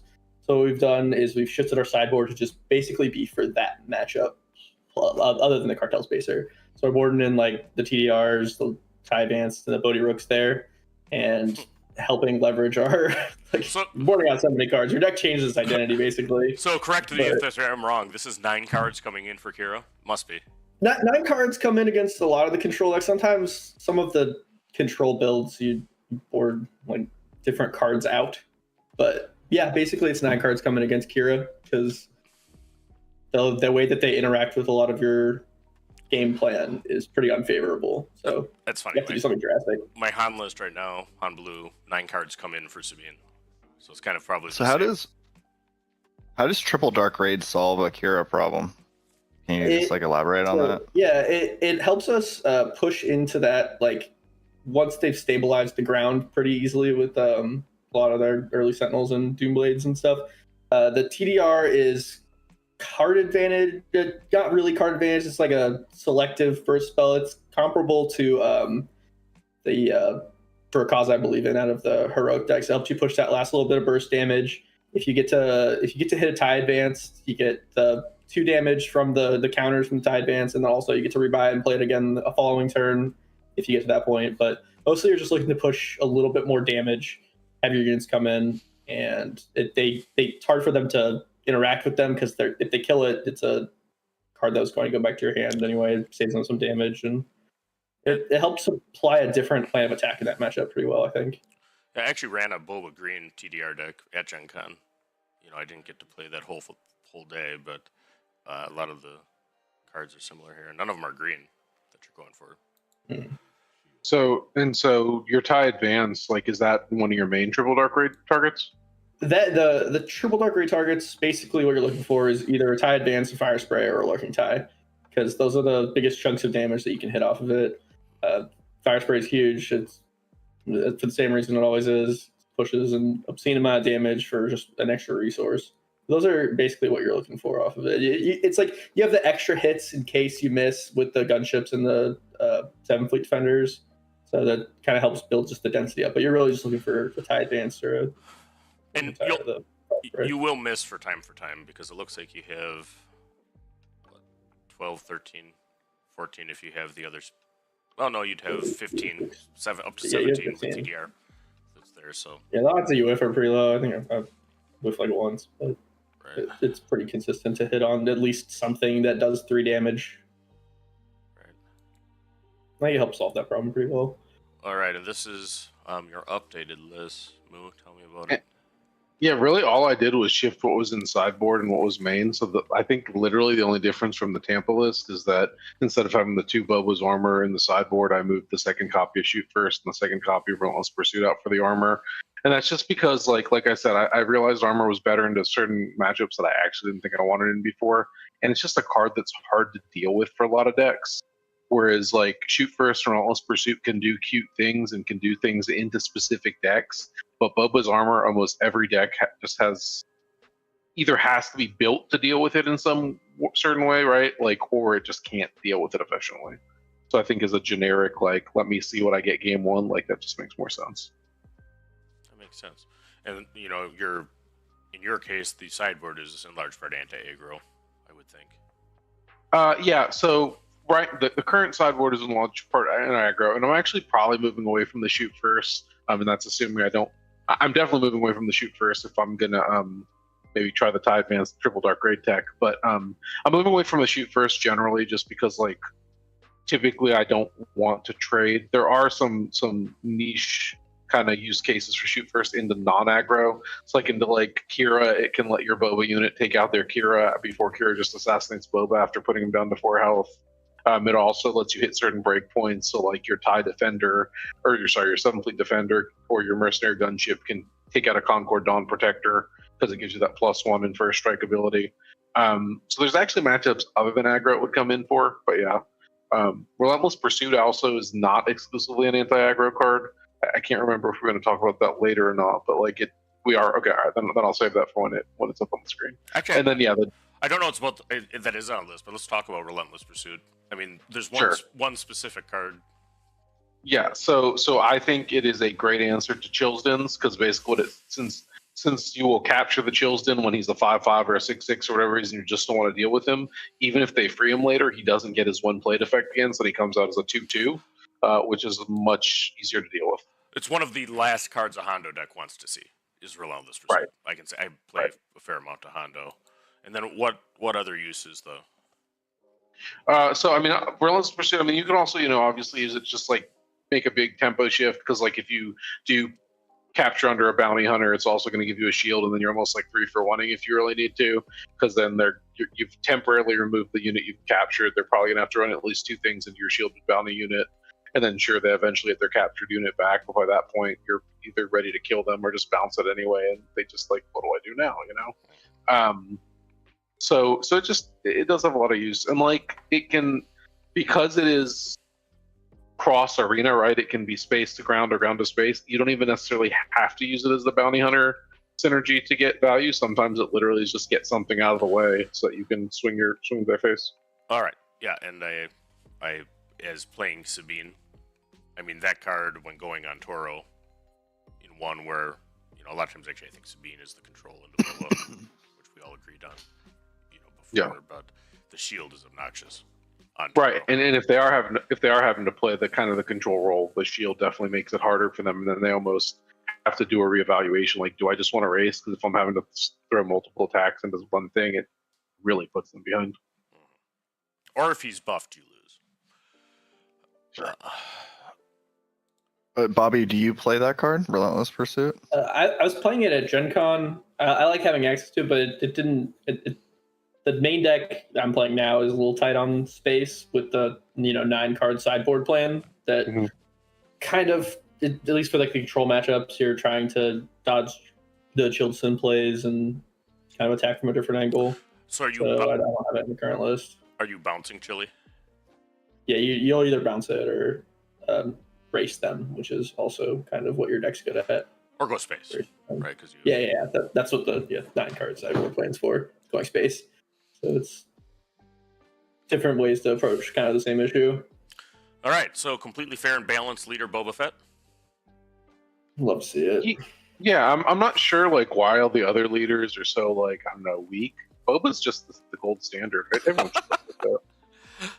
Well, can't imagine not having 11 total stats distributed on your on turn 5. Yeah. It doesn't make any sense to not do that. Yeah, turn 4 actually. 5 resources. Oh, sure, 5 resources. Yeah. We don't have to wait that long. For but you can play it on turn 5 if you're really feeling it. Sometimes. All right. So one reason I think I suck at piloting Boba is navigating flip turns. I mean, what do you think about when you're navigating a flip turn? So Boba's flip turn is one of the most powerful flips in the game because like suddenly instead of spending a total of possibly 5 resources, you can get 8 resources when your opponent is only on 5 or whatever. So it's just like a huge advantage, right? So what you have to do is you look at your hand and you say, how do I spend as many resources as possible? And sometimes you're only going to get 7 out of it. Sometimes you'll get all 8. But yeah, you want to sequence in such a way, if you can, that you're going to be able to spend 3 more resources than your opponent, essentially, which is just a huge tempo shift.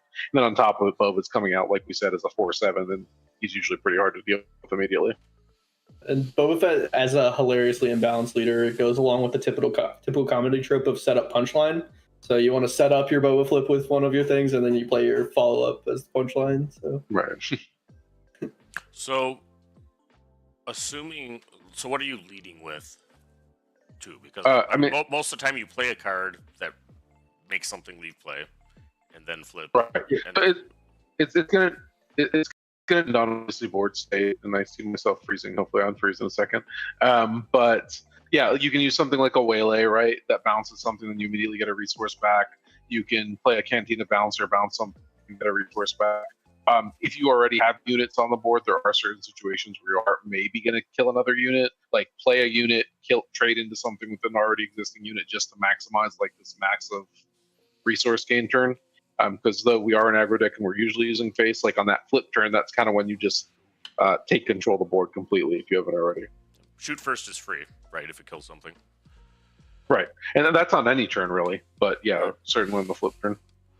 And then So I've played, some Boba Fett in my day, and the card Waylay sometimes like comes out of the deck, but I see that you guys are just main decking that stuff, and it's like it's related to what you're talking about here, which is like you getting value out of that ability is like fundamental to what he's trying to do, right? Like, yeah, I would never cut Waylay. I don't think there's any meta where I would not be running Waylay, especially in a double yellow list, but probably in any Boba list. So, and like with the math, the Waylay, unless they manage to get Boba before attack, will eventually be free too. Right? Because it's one. Waylay plus Zuckuss is a pretty messed up flip turn. Right.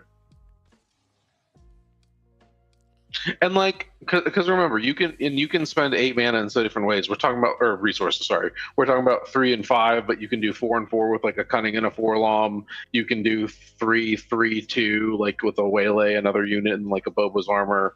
There's tons of ways to just say, I'm gonna basically play out half my hand or my whole hand, and you're gonna sit there and say, You just played almost twice as many I resources. guess I have the initiative next turn. Right. Cool. So you're counting to 8, right? So you're. I think that makes sense. Sometimes it is very challenging to count that high, but How often? It's one more than our health. That's the truth. It's true.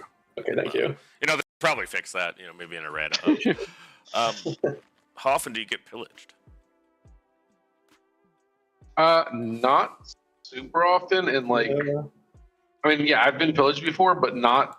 It's probably after the flip turn, and if they're doing it after the flip turn, and I've just, spat out this huge like amount of cards, they're kind of falling behind if they're just going to let me have this board and spend most of their turn taking away my cards that are not already on the board. Sometimes your flip turn's a little less good when they pillage you, but you just keep the thing that spends as much of your mana or resources as possible. So, no, that's right. And like again, if they do pillage on the turn, you're flipping Boba. It's like, cool. I've got a 4/7 that you're probably not doing anything about. So, yeah, and that's Han. And I was there, but I had a conversation with Wu about that at one point on his turret stuff. But I mean, you got to look for all Bobas. But I mean, if they're at 2 cards, on their flip, then actually probably you should be doing that because there's not that much smuggle. They'll maybe hot shot you. Right. All right. Best card in the deck, Cunning. Maybe the best card in the game. All right. it's easily got a pretty crazy tool set of modes that are good in this game. You care about all of these things pretty frequently. So So it's like the most flexible card in the game, has some very powerful abilities, and just stitches the whole deck together. It's ridiculous. It seems a little undercosted for how much you're getting. If you just like line up all those abilities, like how much do those kind of things cost? I mean, Sure. We were gonna pay 6 for this. Reflex did, and I mean, Sat 1 people did. He's a monster. He's a very, very good card player. And so that's what I was going to say. As far as under cost go, yeah, maybe, but like it's a deck building cost, right? Because you're giving up essentially access to a whole extra color to be able to play it for 4. So I think from a design perspective, it's properly costed because there's other like not payoffs but other costs to it. Like we had to play Swoop Racer in set 1. It was wild. Just to stay all yellow, right? Yeah. All right. So when are you using which? So in the aggro, you're usually going to use the double tap if you're against another aggro deck, right? Because it just kind of puts you super ahead in the math in the race. Returning an on-leader unit with 4 or less is super flexible. It can be used in almost any matchup. It just depends, especially like if you're potentially using it. You guys through. We're going live. Through Britain's Discord. All right, guys, we are live here with our good friend here, the Bantha Network, Jeff. We love the Bantha Network, guys. We're going to talk a little bit about some Set 3 stuff. We're going to do some tests here to see if Loopy and Jeff come through on our audio pretty well. So let's just make sure that we are doing some tests. Make sure you guys ping in the chat if you guys can't hear anyone or if anything is wrong. Just let us know. Jeff, why don't you go ahead and give us a hello and introduce yourself, and we'll just do a quick audio check with that. Hey, this is Jeff, also known as Wait, Don't Kill Me. I'm part of the Bantha Network competition team. Thank you for joining us, Jeff. This is great being able to have segments in between the rounds here. Yeah, thanks for having me. I'm always happy to talk about Star Wars. And as an engineer, anytime I get to make PowerPoint slides, it always makes me happy. So, PowerPoint slides. Well, Bantha Network people, starting with Frank Myers in the Yellow Sabine Masterclass, the Blonde Sabine Masterclass, I should say, have a huge tradition of showing up with slides. So I think that I thank you for continuing the Bothan way. Oh, you know it. So before we start here as to your content, what is the Bothan Network? So the Bothan Network is a competition team where our goal is to be the peak competitive players in the world. Basically, we now have some team members in Europe, all over the U.S. We also have a public Discord where we encourage people to come in and talk about their competitive decks, talk about their casual decks. We talk philosophy. We get a lot of data and analytics behind things like turn 1 plays, removal in control decks, like all kinds of things that we can kind of go deep into. and we're just trying to They're build also- a community.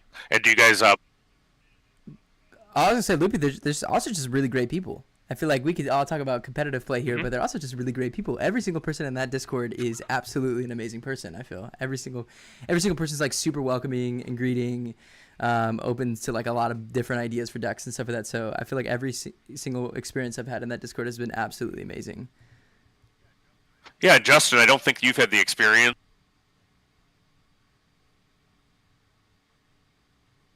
Oh, I lost Loopy here. I did as well. Jeff, are you still with us? Yeah, I'm still here. Yeah, Loopy cut out for me as well. But yeah, that's one of the things that we're all proud of is the basically the vibe check that we try to do and try to make sure that it's a welcoming atmosphere, and that goes for within the team as well as for everybody on the public side. Okay, well, while we continue to try to figure out this situation with Loopy, and it only is with Loopy, let's talk about what you got here. Your plan for us. We got some hero or villain. We're looking at some set 3 Chancellor Palpatine. Yeah, as soon as he got spoiled, he immediately caught my interest. I always like trying to do things that people think are kind of hard to figure out, and just taking a first crack at dissecting them is just one of the things that I really like doing. And I heard a lot of people say, I'm gonna let somebody else figure this one out. So I said, sure, let me take a crack. I've made 6 or 7 different Palpatine decks since he got spoiled. Holy shit. And so, yeah, I've done a lot of testing with him. And so I just wanted to go, and for people who may not be super familiar with him, I just wanted to start with like a brief overview.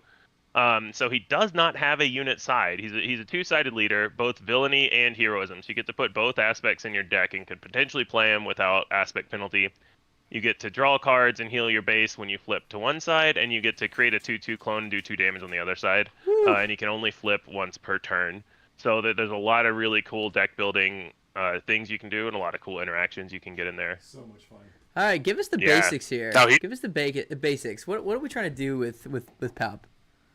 Yeah, so if you go to the second slide on the basics, one of the really cool things that I like about Chancellor Palpatine is there are a lot of, for lack of a better term, derpy, small heroic units that don't see play because they get easily killed. Yep. And that goes into like your Alliance Dispatchers, your Maz Kanadas, stuff like that. But when you're playing Chancellor Palpatine, killing those units is a real cost for your opponent because that lets you flip your leader side. So now you're making them make a choice. Do they kill your Alliance Dispatcher, or do they let you play something even cheaper? Do they kill your Maz Kanata, or do they let it grow to become a 7/7 that kills them in a few turns? So it's really cool. So you get to play a lot of cheap heroic units that are cool. And one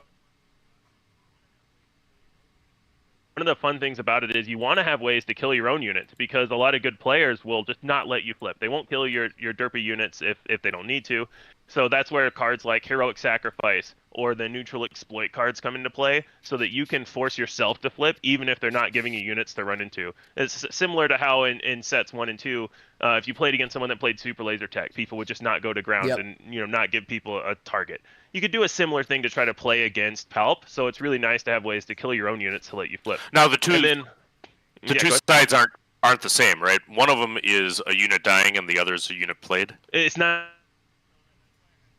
a unit played, it is a card played. So that's why I have here, you want villainy events and cheap villainy cards. So you need either a heroic unit to die or a villainy card to be played. So something like No Good to Me Dead. You play No Good to Me Dead and you can flip Palp back over. You play, I've had a lot of fun with the droid deployment where you create 2 droids and then you flip them over. And when you do that, all of a sudden you have 3 units. You have a 2/2 and 2 1/1s out. And now they have to worry about all the big exploit things you can do and play a 2-cost heroic unit after you flip. Something like a Sabine unit or whatever, depending on what colors you're in. So there's a lot of really cool options you can do. You can even go droid deployed, and that guy left for 2. Like that guy has been amazing in testing so far. So speaking of deployment, though, you actually lose that entirely. So right? So I think there's a couple of things to think about when you're on Palpatine. You want to think about potentially, can you be aggressive enough early game where it's kind of evened out, because they haven't flipped their leader yet too, right? Neither person has a leader unit. So can you get enough advantage before their leader flips? And then the other thing is, can you get enough value by being able to play both sides of the fence to make up for not having a leader? You can get value either by drawing the cards or by overwhelming barrage on it. You know, that's not a play that most other decks can make. So can you combine the hero and villain units? Can you get a taste of a unit that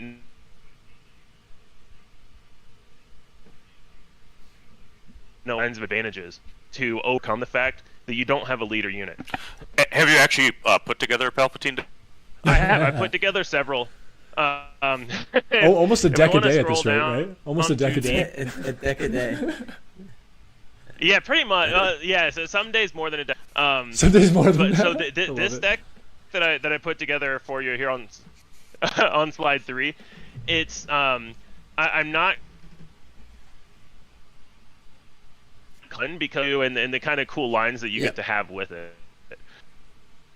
So I wanted to showcase that over just saying like this is going to be the tier 1. So we're going to start with with red, right? Absolutely. Force Lightning, and I've always liked Force Throw, but the problem is the red villain Force units in sets 1 and 2 were just not good. You only really had 5th Brother and 7th Sister, so Force Lightning was a lot harder to play. But here, you're gonna Force Light, and B, you really get to explore the world of red villain with some of the more interesting Force units.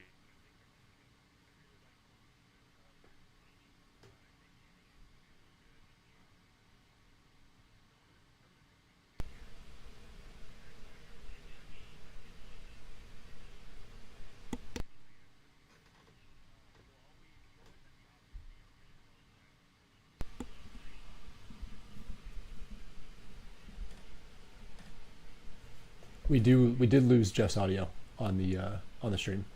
Hey Jeff, by the way, we're losing your audio on the stream. We're trying to figure that out real quick.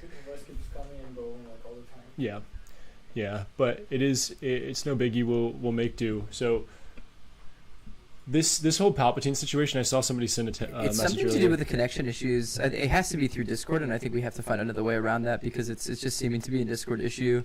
Where I'm getting the clean audio in on my end. I'm hearing you guys 100% through my headset and being able to hear everything. But it's strictly just, I think it has to be doing something with Discord. I almost wonder if we should be doing Ninja video to get some of the audio. And Loopy says he knows. I'm gonna test one thing here. Yeah, I'm still here. I haven't messed with anything on my end. Yeah, it's just a bandwidth issue on the computer that's taking in the Discord calls and streaming out all of the assets. All right, so the concept of Ezra using Force Lightning is kind of a sick thought, Jeff. So thank you for that. I wanted to, yeah, exactly. I wanted to get some lore stuff into my deck building as well, and not just the competitive aspect.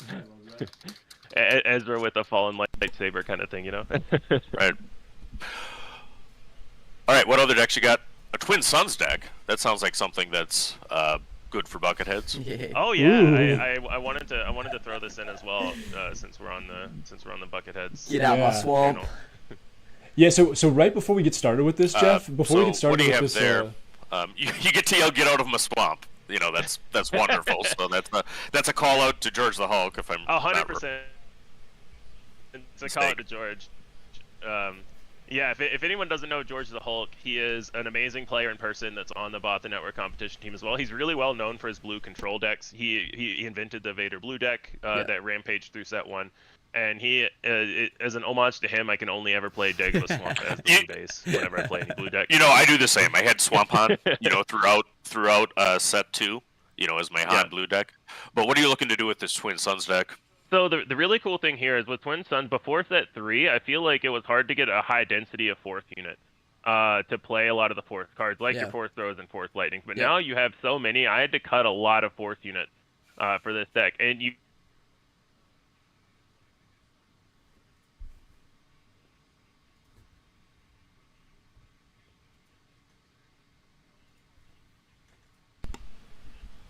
and we did cut out Jeff's audio. We lost it there, but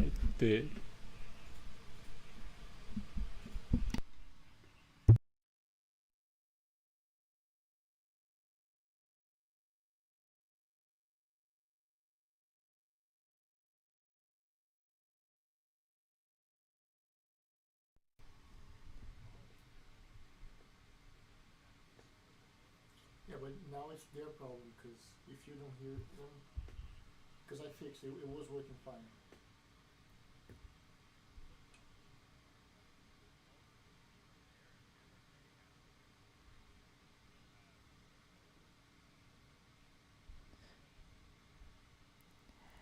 Hey guys, I hate to interrupt you here. We're getting into the next round, Jeff. We are so excited, and thank you so much for hopping on. I'm sorry about the audio issues here, but we're definitely trying to get some stuff figured out, and we'll get some stuff figured out going into the next set. But we're gonna go ahead and get into round 2, and it'll be Loopy Britain doing some good commentating. So we're gonna go ahead and get into the next round. We'll go ahead and get into the next game table. Thanks so much, Jeff.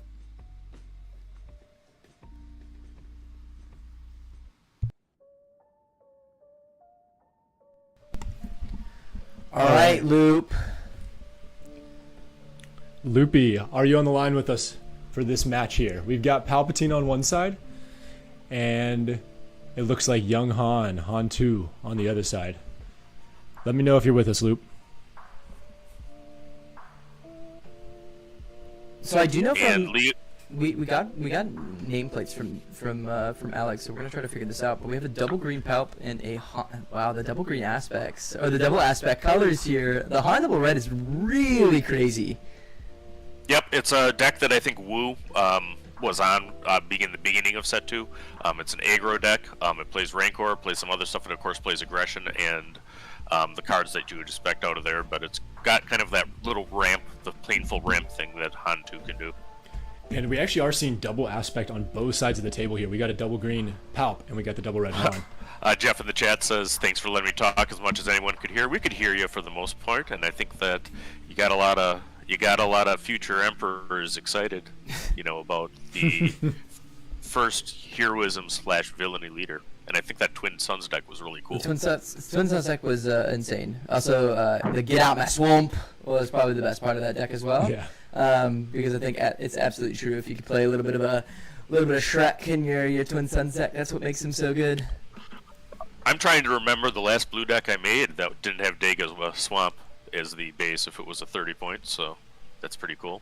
And I think we have Zach is the Han player on the top of the screen. We have Zayd on Palpatine on the bottom of the screen. It looks like they're shuffling, getting ready to go. This is round 2 of the Planetary Qualifier in Portland, Oregon. So, what do you think about this matchup, Britain? Ooh, we're about to ask you the same exact thing, Luke. Yeah, I mean, honestly, I'm favoring the Han here. Yeah, I think so. Palpatine certainly has some options here. I think that Palpatine really does need to get, a nice barrage off to clear the board and not take too much damage before that happens. Certainly the inevitability is on Palpatine. If this game goes long, he's got a significant advantage. Absolutely. With the big power green cards that we tend to see in double green. Yeah. Seems like we're losing a little bit of this overhead stream real quick. If we can get Leo back onto the overhead, we'll try to see if we're getting a little bit of just a freeze frame here. Yeah, freeze frame. We're back into the game. So we have Sabine drop and a Admiral Piet Piet's drop. coming down. What are we expecting out of this Admiral Piet as an early drop? Do you think it's just something that the PAL player is just not getting straight out of the deck? Are you really trying to drop that turn 1? My expectation is that's the only 1 drop or 2 drop that he had, but he likes some of the other cards. Maybe he's got a command, maybe he's got a barrage that he just is okay with not having the strongest turn 1 play. Piet, of course, is a great late game. Once you get units that you can play for more than 6, he makes them all ambush, and we wouldn't be surprised to see reinforcement walkers in a Pelp list. We wouldn't be surprised to see, even like Devastators, coming in. So the other things that can happen here is we can have things that give experience. I mean, both Command itself, which is the best card in double green, give experience, so that Piet might become the, butt kicking Admiral. We could also have like a tie that gives experience. So help plays a Sentinel, phase 3 Dark Trooper. Yeah, Jeff's saying Royal Guard, Piet into Royal Guard is the goal, but I think even getting a phase 3 Dark Trooper is definitely a great supplement. And the Valiant Assault ship coming out on the space side, and it's going to use the Han ability. I love this card, and I think this card is so good, and that was the one card that I was kind of looking forward into this deck against the Palp double green, because you're getting a lot of Sentinel play. You're stalling until that top end late game, a lot of experience play, and Valiant Assault Ship is such a great answer to that. And I think that's an excellent point, because Valiant Assault actually counters ramp in a way. It gets hits for 5 if you have less resources than the opponent. So Palpatine might think a little bit twice about ramping. He does hit the Phase Trooper into Sabine, clearing Sabine unit. He's going to take 2 damage, but it gains an experience. So there were some memes towards the beginning of set 2 about that being the same as a Cell Block Guard. Well, you know, I've never had a Cell Block Guard hit for 11, which is something that I have done with Phase 3. So it's a little bit better, but it's better. Cell Block Guard Plus, right? You had a great point, Jeff, in the chat about the Piet being an official. Palpatine decks get a buff to every Emperor's Royal Guard they play to 5 health, and it's a Sentinel if you see an official. They tend to play things like Piet, Colonel Yularen, who's an official, and of course Palpatine himself when he flips. And there is the Royal Guard. So the double Sentinel coming in. What are we gonna do here? I think we're on the side of Zach here. I think we're just gonna have to straight go space side here. I feel like, what are you gonna do going into that ground side? I mean, you play a K2SO, try to knock through, but you're really not doing anything there. Yeah, he plays Poe, which is as good as available. Poe would have the ability right now to attack and kill the Royal Guard, and also to use his on attack to clear the Phase Trooper. I think that was Tarkentown killing the Phase. So they're going to be going into it with Palp on the play. They're not passing the initiative token, or maybe it's over off to the side of the space arena is where the initiative token is. But he really has to handle Poe. Yeah, but this deck is definitely catered to deal with units, especially at a weaker rate. I mean, you're talking about like Strike True, Command can come in. Well, it can't affect the unique unit, but Strike True, Overwhelming Barrage coming into the 5th resource, and there it is. That's exactly what I was gonna say. Yeah. And he's 1 short of being able to kill the Valiant ship, so that's going to be able to still hit this turn. But the players are still on the same resources. Palpatine has probably at this point chosen not to ramp because he has 9 cards in his deck. It's likely that he's drawn one of them by now, but he chose not to ramp, so the Valiant Assault Ship is only hitting for 3, not 5, as Han has gone to 5 resources on curve. Now, some Pork said mono decks are going to be so good next set. I actually agree. And what are our thoughts on these little crazy new bases? Our 26, 24, 25 health bases. Do you think we're going to see that in some mono play? Yeah, I expect so. I mean, I think people are going to experiment. The most wonderful time of CCGs, in my mind, is that first couple of weeks of new meta, where you have all sorts of, new cards coming in. People are trying to find what works. I mean, you'll have kind of the strong contenders of set 2. Their updated versions will probably be the leaders out of the gate for competitive play. But there's a lot of new tools. The 3rd set, Twilight of the Republic, is very much a unique one. It has token units for the first time, and there's some really cool double green cards. There's a lot that involve, killing your units. Wrecker's going to clear Piet. Wrecker's going to come out, and he's going to use the Han ability on Wrecker as well. If you're the Palp here, I think you just end up crashing that, and that's exactly what you're going to do. Absolutely. Yeah, Palp knows that if the game goes long, he'll win. He can't take hits from Wrecker. That's a good call. That's a good play.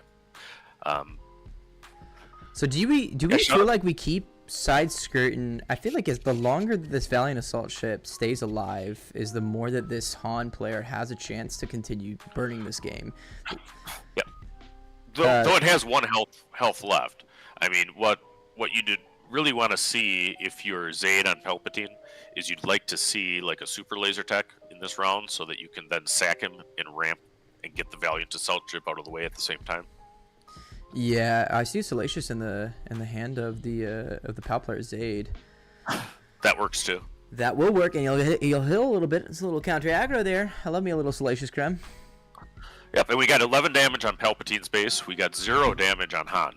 Palpatine has been holding on, has put up a wall of sentinels in the ground arena in the previous turns, but is, looking to start his 6 resource turn. He has not rammed, so he's 2 damage from Palpatine. The other thing that, Palpatine might be thinking about is, well, that's a damaged unit that, I could steal with my Palp Flip, so see what happens. I feel like the more I'm watching Palp players, I feel like a really, really good Palp player is a Palp player that is not afraid to take a unit that is just causing pressure on the board. I feel like a lot of players, or especially new players or mid-experienced players, are trying to get this big, juicy unit when they do the Palp Flip. And I think that sometimes you're just trying to take a unit that is putting a lot of pressure on the board, and you need to alleviate that pressure. Swing some tempo in space. Yeah, and a shout out to Mickey D, who's a guy out of Iowa. I think he's got a channel too, which escapes me right now, but they did some tournament coverage. But he did an epic video on double green Palp towards the beginning of set 2. So if you're aspiring Palpatine, check that out. I actually got a showcase Palpatine 1 at the Chicago PQ. That was one of the awards at the Awesome Store Pastimes. So I got to get a Palp deck myself. Aren't you lucky, brother? Aren't you lucky? I'm a little bit jealous of that. And aggression comes out from the Han double red here. He's going to end up readying the Valiant Assault Ship, and he's going to destroy the Salacious Crumb. Yeah, you're going to obviously just end up sacking the board there. I think he's going to sack the Oinker to kill the ship. And Dead Pig, it smells like pork in Portland, Oregon, as we do the Planetary. I love that one.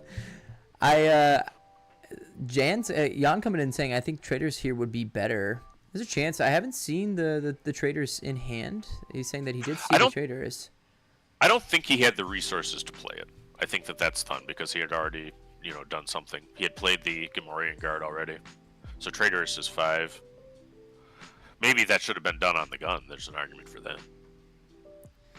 So what else are we expecting out of this mono red Han? I feel like you already kind of seen the top end of the deck, which is gonna be the wrecker play. So are we looking for more wreckers? Are we looking to go wide here in the deck? I feel like where I'm at right now is you kind of just need to start applying more pressure. Now there's damage on Zayd's base, but there needs to be a lot more pressure. You hit that top resource range like we're at now. What are you gonna do against this? Yeah, I agree. He's got 12 to go. I mean, Palpatine does have heals. He's going to drop a Vader here on 7, which is good. If he pulls a Veers or something, he can clear Han. But even if it doesn't, I mean, he's probably looking for a Sentinel to throw in the way on the ground arena. He gets a tie that gives an experience. Outland tie, I think is what it's called. And he gets a Crumb to heal. So he should heal down to 17, I believe. So he's going to go ahead and throw that experience token on the other Outland tie, and he's going to do the Salacious Crumb. Yeah. Are you... the funny thing is, the soft control deck here is starting to go wider than the aggro deck. And at full resources for Zach, what are you trying to pull into your... personally, I think you're trying to, again, pull into a couple of units that you can sustain, something that's going to last a little bit, because one overwhelming barrage here in the next 2 turns is a board wipe, and you got to think Zach is starting to gas. And then the double-edged sword with Palpatine, Britain, as always. I mean, do you want to play that Rancor on the risk that Palpatine's going to yank it and smash your face with it? So it's a tough spot. I think Han really would have liked to do a little bit more damage here than what he's got. He's got a Han leader with 1 health left, and he's got a bunch of resources. Let's see what he plays. Wild Rancor would be a interesting... So it's going to go for the Partisan Insurgent. Again, I think that's exactly the play here, is instead of dropping something really big, you got to just go wide and bait out something that is... And there's an aggression.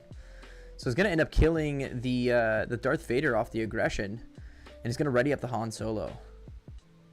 Yeah, he might sack that into Salacious Crumb. It wouldn't overly surprise me. Or he might go to base. I suppose he's got to go to base. He's got to win soon. So he's going to go to 25 damage on the Palpatine base. And if you're Palp, I think you're looking... You have 2 reinforcement walkers in the hand. So I think you're sitting in a pretty decently comfortable situation here. You drop a reinforcement, you heal, and then you just keep chugging it and clugging. You keep checking out those units on that Han Red. What are you going to do there? Yeah, so, I mean, the more copies of aggression that you can draw, the better. I mean, he's had 2 this game. He's just got to finish off the Emperor. We come to the crucial flip turn where Palpatine has 8 resources here. Crumb takes his care of the leader. Palpatine can deploy. But there's nothing to deploy off of. Again, we're getting Fighters for Freedom, which is a very scary card, especially when you're playing the double red white. It's a super scary card. So Reinforcement Walker is going to come down. You're just automatically just going to take the three health to base. You're going to need to. Yeah, just flip the card and don't even look at it. Don't tempt yourself. Yeah, no reason to. I think it was actually a super laser tech, which is one of the best cards to see flip over at that point. Yep, because it's an immediate discard and heal. So Insurgent's going to hit into base. This is the race. Now, there's another Reinforcement Walker in Zayd's hands, so I think he's kind of sitting pretty unless we're doing something that's going to deal damage to base. Now, is Daring Raid a common card that's being played? So there's another red hit from the Fighters for Freedom. Is Daring Raid a common card played in a double red deck like this? I think that you see Daring Raid quite a bit, and it gives a little bit of reach, and it gives a little bit of pinpoint emergency removal if you got to get rid of a threat.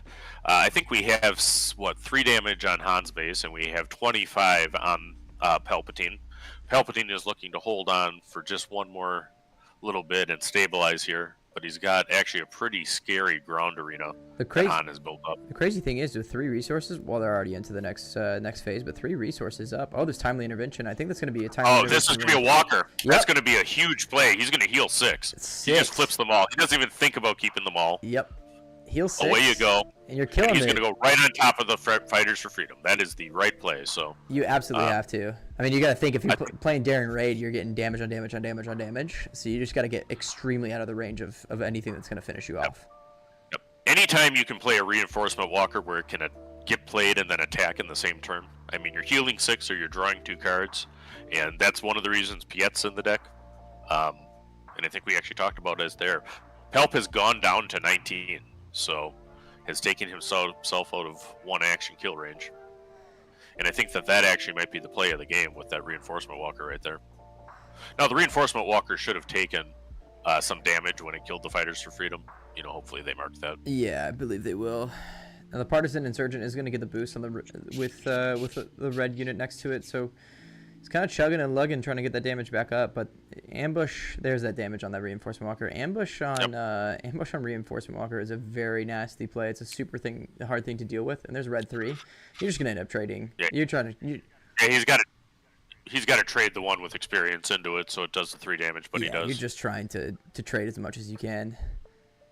And we'll see. I think that Han is probably pretty close to claiming here. Now, that turn really just kind of ripped away, you know, the feeling that he was probably going to win. Yep. You know, and now he's probably the significant underdog. He'd need a real strong, you know, response here to the walkers on the ground. So I can't. One is Walker, one is Texas Ranger, and they're both healing crazy. I can't see the exact damage on top of Han's base here, but it's only 3 damage done to Han's base. I think I have Palpatine at 21. Yep.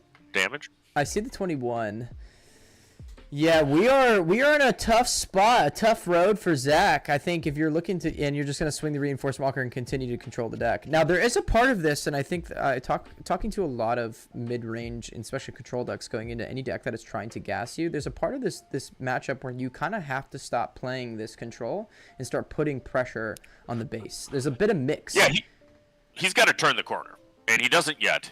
His first attack with the Walker goes to clear the unit. He still has another Walker available. He has not flipped Palpatine. I think that he'll be turning the corner with that flip happening, because at some point he'll want to take the extra 4 damage from Palpatine. 100%. Yeah, you're gonna have to, and then Wrecker comes down. Yeah, Wrecker can only kill the Walker that's tapped. Yep. And that's unfortunate for Han. I mean, he would have loved to avoid the attack there. He might have to throw that other Walker into Wrecker. Yep. Maybe he's got a barrage. He actually takes care of the Partisan Insurgent instead, which doesn't hit back very hard. We have a bunch of resources available still from the from Zayd here. The double Z names. And Wrecker, Wrecker is a big threat. I think he's actually probably going to be sequencing to steal Wrecker. You know, now that he played it. Yeah, for we'll sure. See what help I think you need to. I mean, you already took care of 1 earlier in the game. It's very unlikely that we're going to see a 3rd one unless you continue to stall this out. So he almost sacrifices his TIE fighter. He's so excited to get that Wrecker before he attacks with it. I mean, Han has claimed he needs to sack the TIE Fighter into the Wrecker, flip, take the Wrecker, and then do as much as he can with the remaining 9 resources that he has available. What do you mean, Loop? Dude, Wrecker doesn't just look absolutely juice magoosed.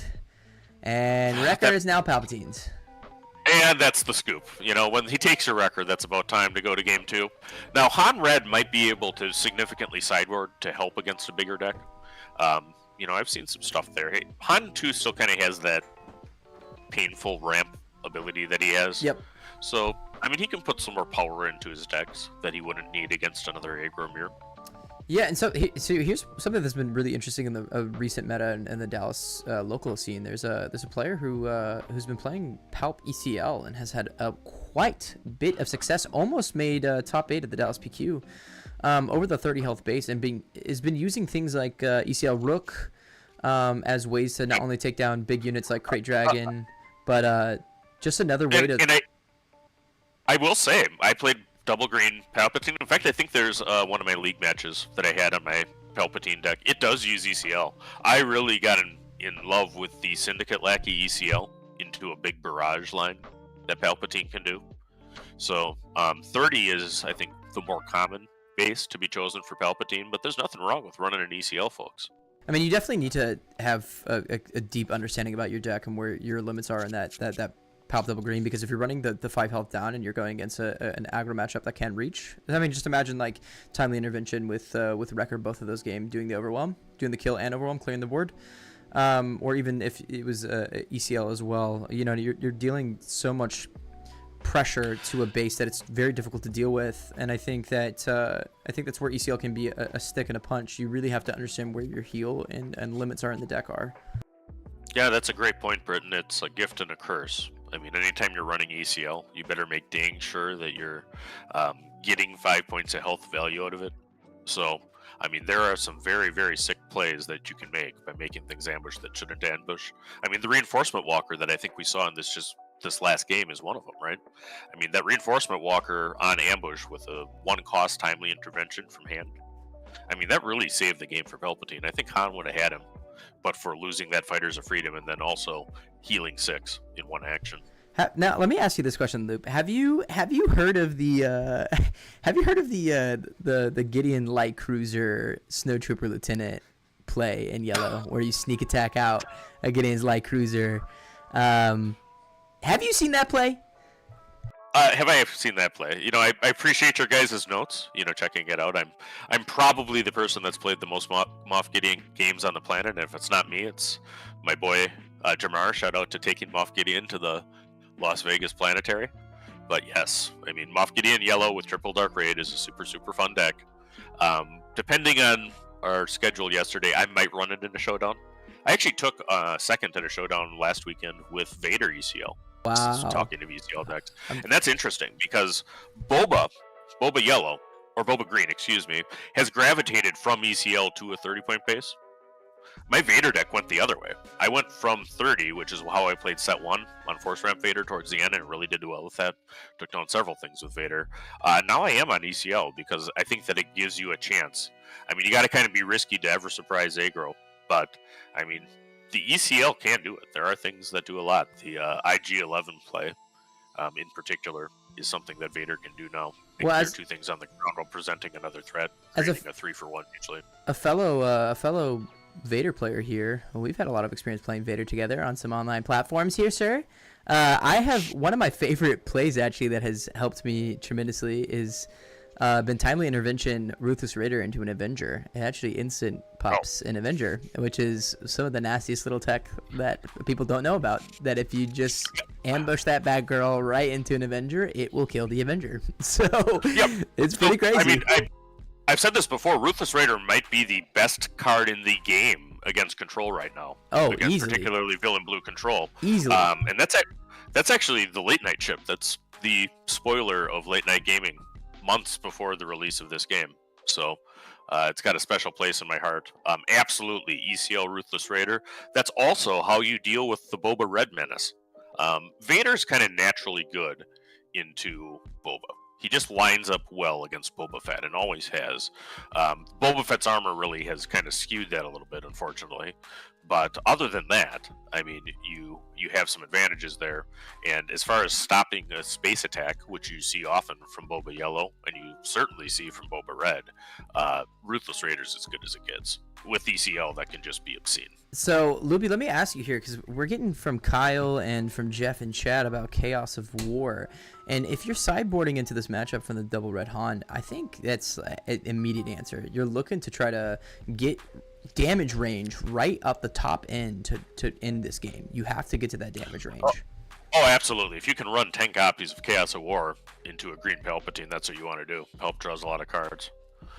All right, so the round has started. We have Salacious Crumb as the opener for Zayd on Palpatine. We have Zach playing Han Red opening with the A-Wing, which is still up there for the strongest 2-drop space unit in the game. I think it's A-Wing and a Kylo tie.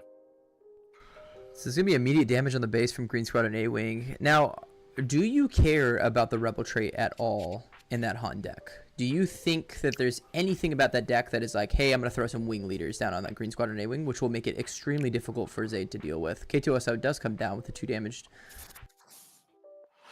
Yeah, it depends, is I think the correct answer. The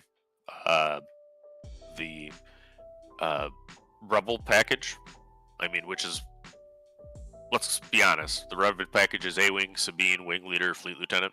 I mean, that's been around for a long time. With green, it's Battlefield Marine with some other things, but K2SO is part of the excellent Hero Red Rebel package. But that's a reasonable choice for a Han deck. I mean, it might be running that, might be not. I haven't seen a Fleet Lieutenant or a Wing Leader. Palp's gonna take the sting of 3 damage there, but he's gonna end up killing the K2SO, which I think was 100% the play you make.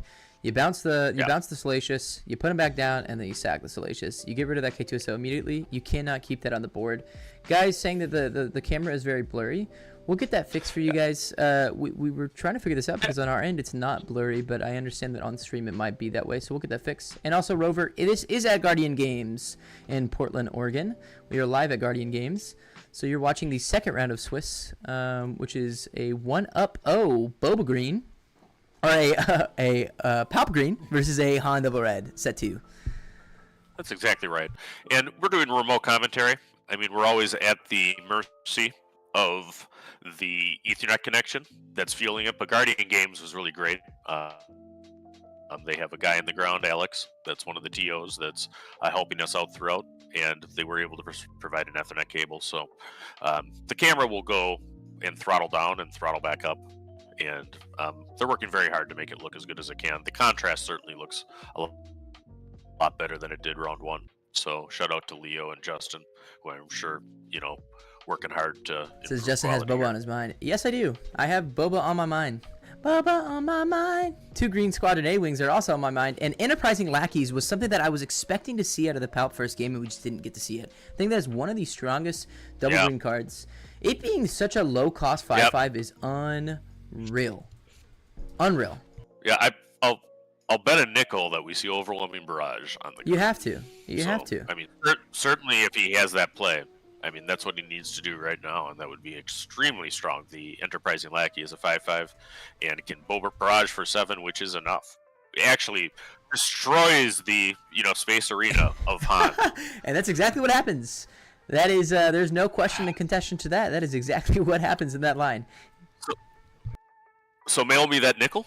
I think that was accepted. We'll be looking forward to that. There will be a bank statement. You should expect that bank statement to come in for nickel. The Valiant Assault ship comes down, and that is a ship that we were talking about in the beginning. Britain is the next to me typing it in. It's called Valiant Ass, which I don't think is what it is. It's a Valiant Assault ship because it's so good, and it's an undervalued card, especially going in a ramp deck, man. This is your bread and butter. You're trying to get 5 to base. It's just, what a unit. Yep, and I think that it's pretty clear that we have Zach on Han. I mean, he was planning space.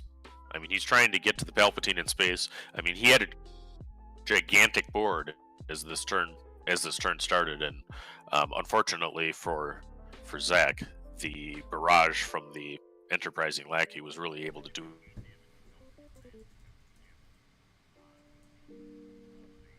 do a ton of damage. Yeah, on we're going a the, little bit slow here from base Zach. I of think he's just, Han. again, trying to apply that pressure. Now, we haven't seen that top end yet, like Wrecker or even the Wild Rancor. Now, Bo-Katan did come out. Now, this is an interesting unit to me, and we didn't see it first game. Yeah, Bo-Katan Kryze, the double red Bo-Katan Kryze, because there's actually a red-black one in set 3. But double red Bo-Katan is a Bo-Katan Marine. She's a 3/3 for 2.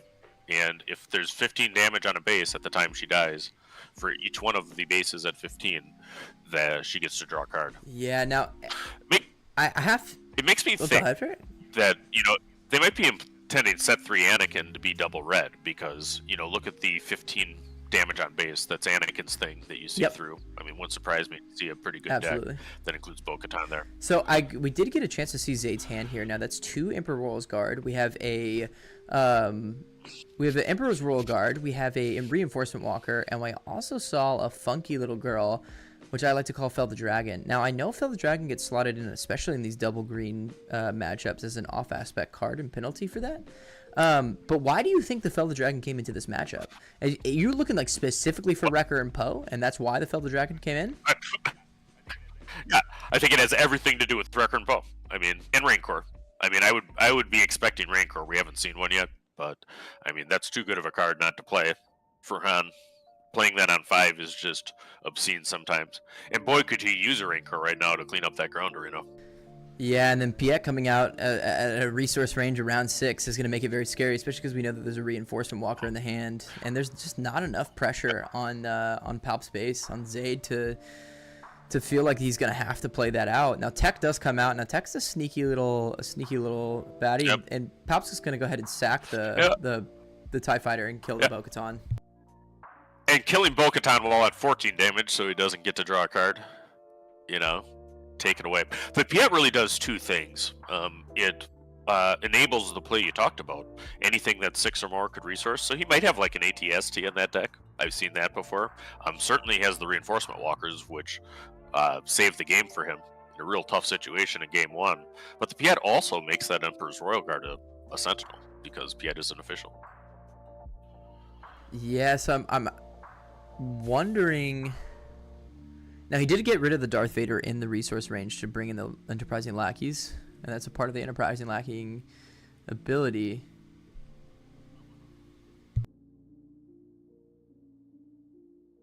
Whenever you see, and that's a great play, and that's kind of high-level Palpatine play from Zayd, but when the Enterprising Lackeys dies, you get to pick a resource to put into your discard, and then you can have several cards in green that interact with the discard. I mean, one of them is Command, where you can bring it back to your hand. So if you had to put down a Vader early, he might be trying to do that. Another one is there.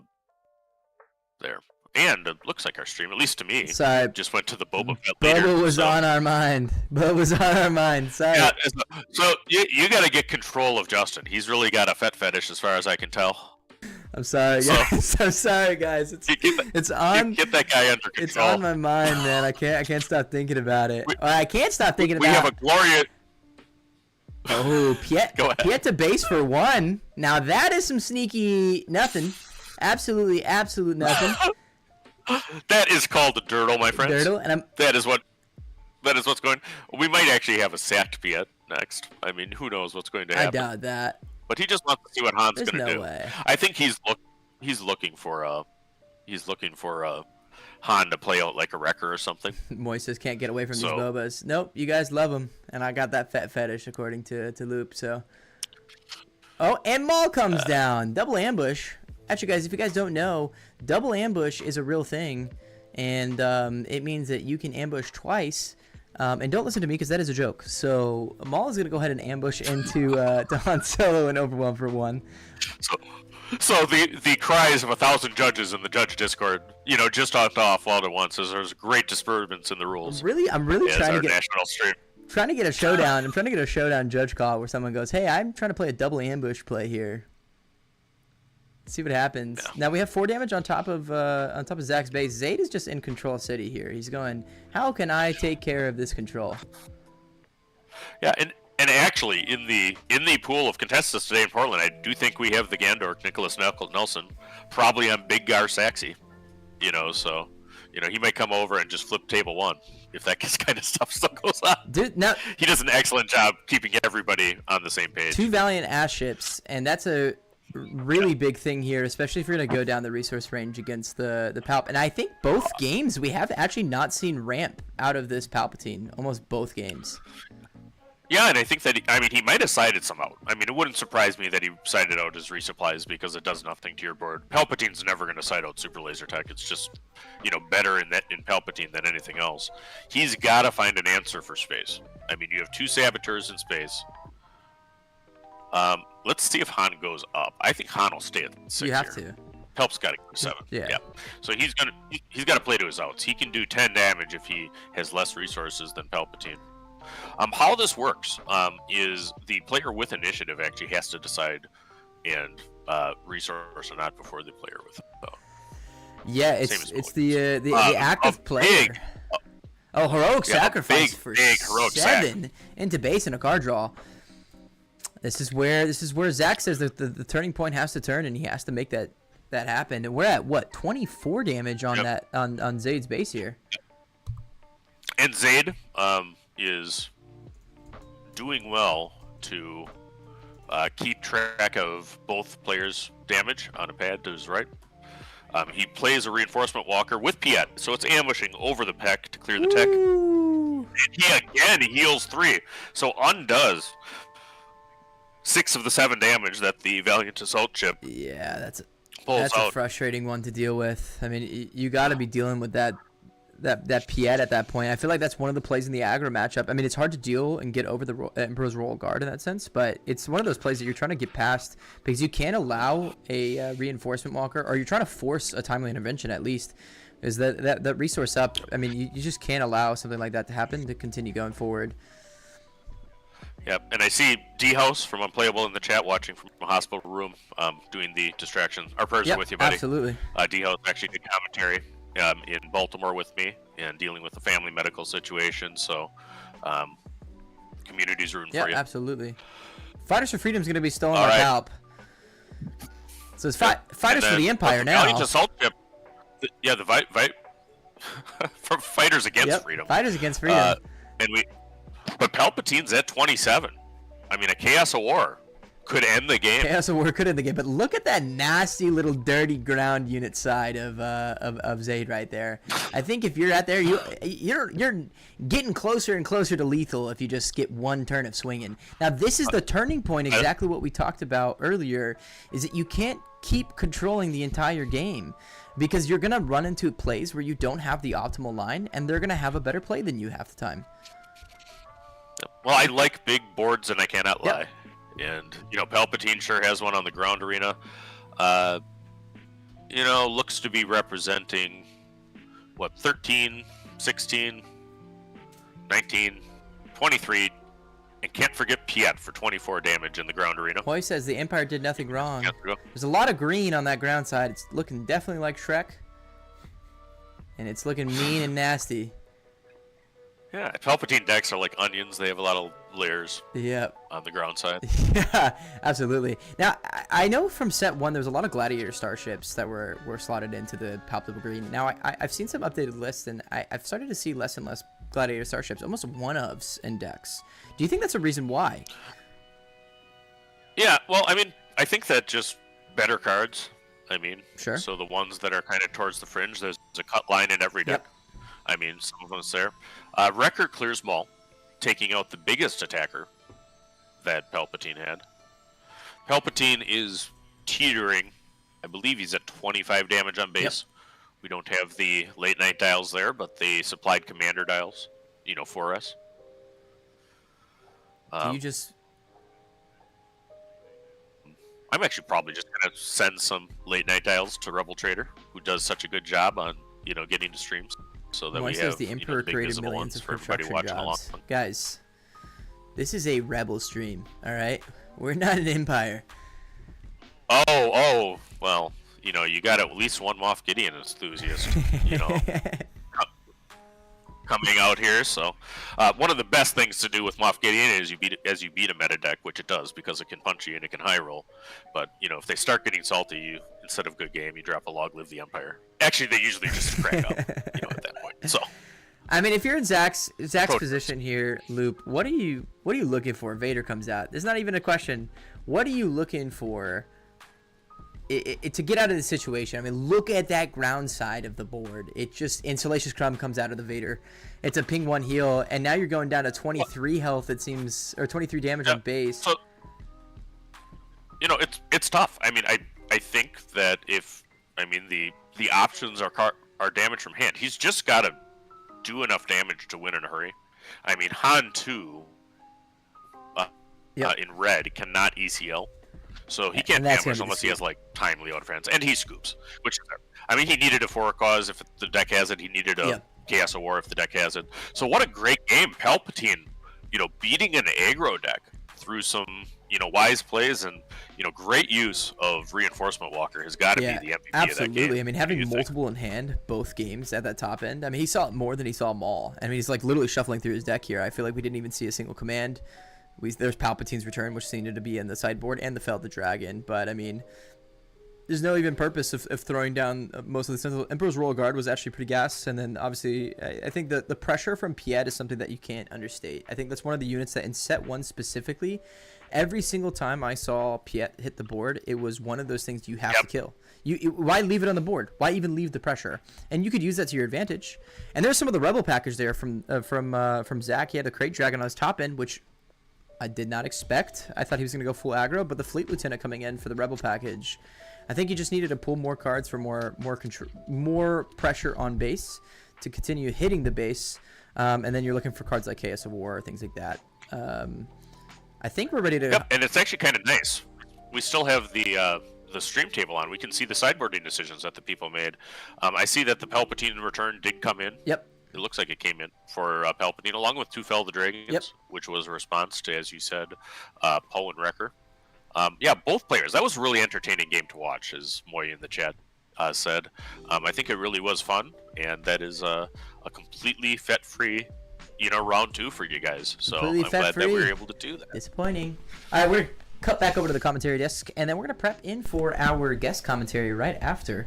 So let me cut over to camera. So we should be cutting over to our guest. Oh, look at that pretty face right there, dude. Oh. Hey. Late night gaming with a pretty face, and wow, you guys, you're official, Loop. I love the polo jersey there. Yeah, no, we got these. This is actually a new edition for our late night. So if you actually check out any of our members at a big event, they're probably going to be wearing one of these. If it's day 2 at a big event, it might be something else, but we'll see. Nice. We're waiting on Leo. And then Well, we're gonna wait on Leo to reach into the Discord real quick and see if we have our second guest segment prepped. If we can get that prepped up for us. We have a little bit of time left remaining in this round. I don't know the actual official. I think it was a little bit off the round timer, so we're probably around the 18-minute mark, which is just enough time for a different guest segment there.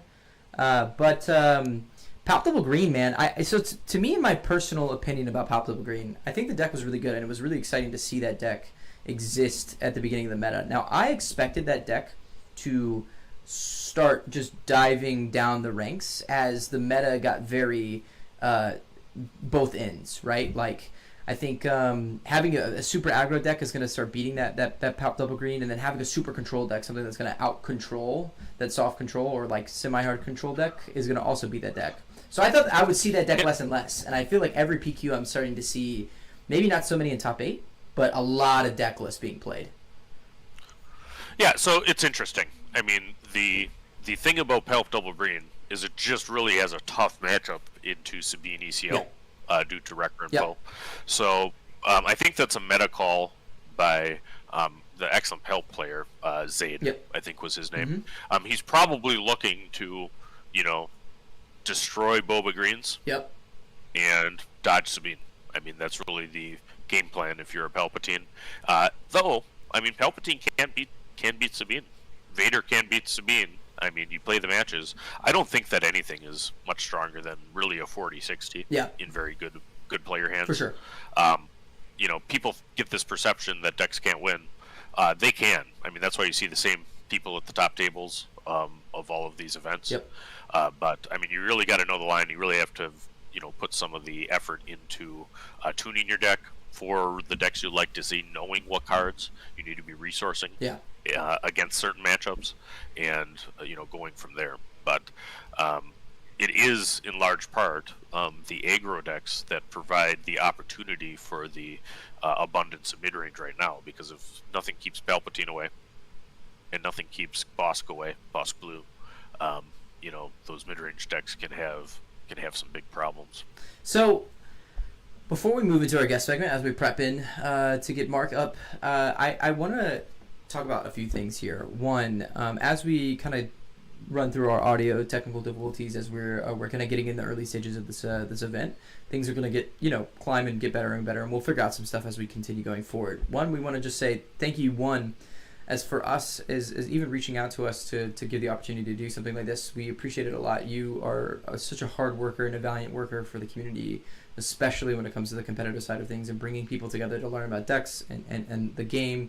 You make it so easy to learn about the game. You're so friendly. I remember the first time I ever played against you in online platforms, the first thing you said to me was good luck, have fun, and then you talked to me the entire time we played, and it was just such a pleasure to play against you. So I want to say thank you. I want to reach out to you about that, but also today, like even doing what we do today, you work tirelessly to make sure that these PQs can be live and broadcasted to everyone. But also, not even today, we came in talking to you about wanting to amp this up and make this more and more and more, and so you contributing so much to do these insane giveaways that we're doing today. Super crazy. Just because we know that the PQ meta is becoming a little bit redundant. People are getting a little bit tired of seeing a PQ every single weekend. So we're trying to make the PQ day more enjoyable and bring more reason to why we want exposure into people coming in. We want people to come in and win free cards. So what are we giving away, Loop? Because I feel like we're giving away some gas.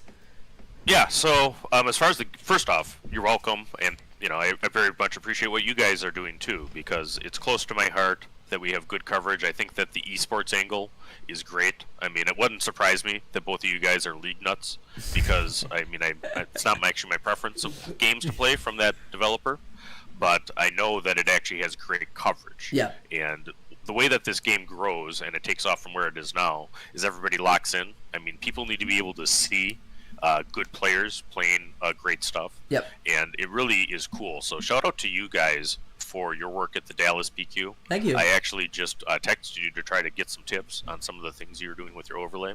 And here we are. We wound up doing this instead and kind of working together. Woo! But also shout out to McClunky Gaming. Yep. Shout out to Golden Dice. Shout out to all of these places that are putting on the big events with us. And of course, Take the Initiative, who has been there. I mean, you talk about a grinder for the community. I mean, I do half of what Rebel Trader does, and in a way that, I mean, he's kind of taking some hits for the community. Yeah. In some ways. So, I mean, it's not possible without this. So we had set up and we had that collaboration here, and this is just going well. So the intent was to hopefully raise the bar a little bit for what coverage can be for Star Wars Unlimited today. We're working on the technical things. We understand that there's some camera issues and audio issues, but you also got a man on the ground, Leo, who is kicking butt on working those through and doing some of these switches. So, yeah, I don't know if some people caught it, but Leo is actually doing some sharpness corrections, some contrast corrections throughout that whole game. So hopefully by the end of that game, it actually looked a little more clear than when you started as well. We'll get that figured out. Like we're saying, we're making improvements throughout the whole day here. Absolutely. I want to touch back on these giveaways real quick. Yeah, so we're going to so now talk about the free stuff. Talk about the question, but I talk about the good stuff. No, I'm from Wisconsin. I'm not going to let you give a compliment without turning one back at you. That's how we roll. You rock. All right. You rock. So we are giving away packs of Twilight of the Republic. Hey, I can go get some. One sec. Oh, dude, spoiler coming. Spoiler coming. Just kidding. It's not a spoiler. You've seen the packs before, guys. So late night's contributing, I think, 18 total. Split up among 3 different giveaways of Twilight, and then we got late night tokens, which these are less a prize than just a token of appreciation. Actually, at the last Destiny Worlds, both players were using a late night token. No way. So, yep, in the final. Wow. So that's there. So that is primarily an initiative counter.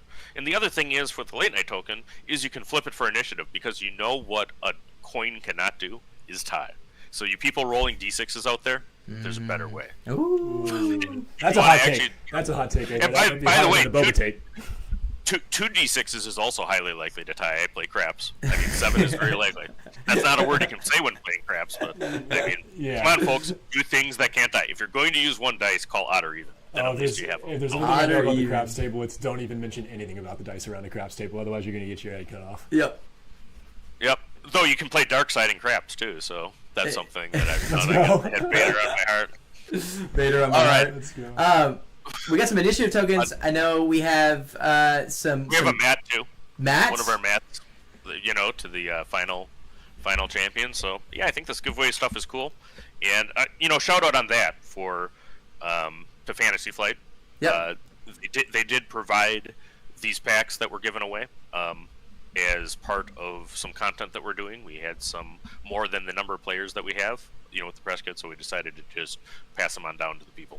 So that's awesome. Yeah, no, we love that, and we're excited that you guys are contributing that. We're also we're known to do we're known to do a little bit of a giveaway. We're a giveaway type of gals. We give away literally every week at our local event. We spend money to give away for everyone, and then we also do giveaways on every episode that we release. For us, it's just about genuinely just trying to make sure that people in the community feel like they're have a chance to get something that maybe they don't have the chance to get, especially at the beginning of set 1, going into the middle of set 1. It was just so hard to get cards and stuff like that. So for us, it was like, how can we give people cards, but also give opportunity to feel like people can be connected to go, like connected to get stuff and do what this TCG is doing anyways, is playing locally. I feel like a lot of the succession through set 2 has been a lot of people not playing locally, and I feel like that's the whole point of honestly like doing giveaways and making people have physical product in their hand is bringing people together to go do stuff locally. And so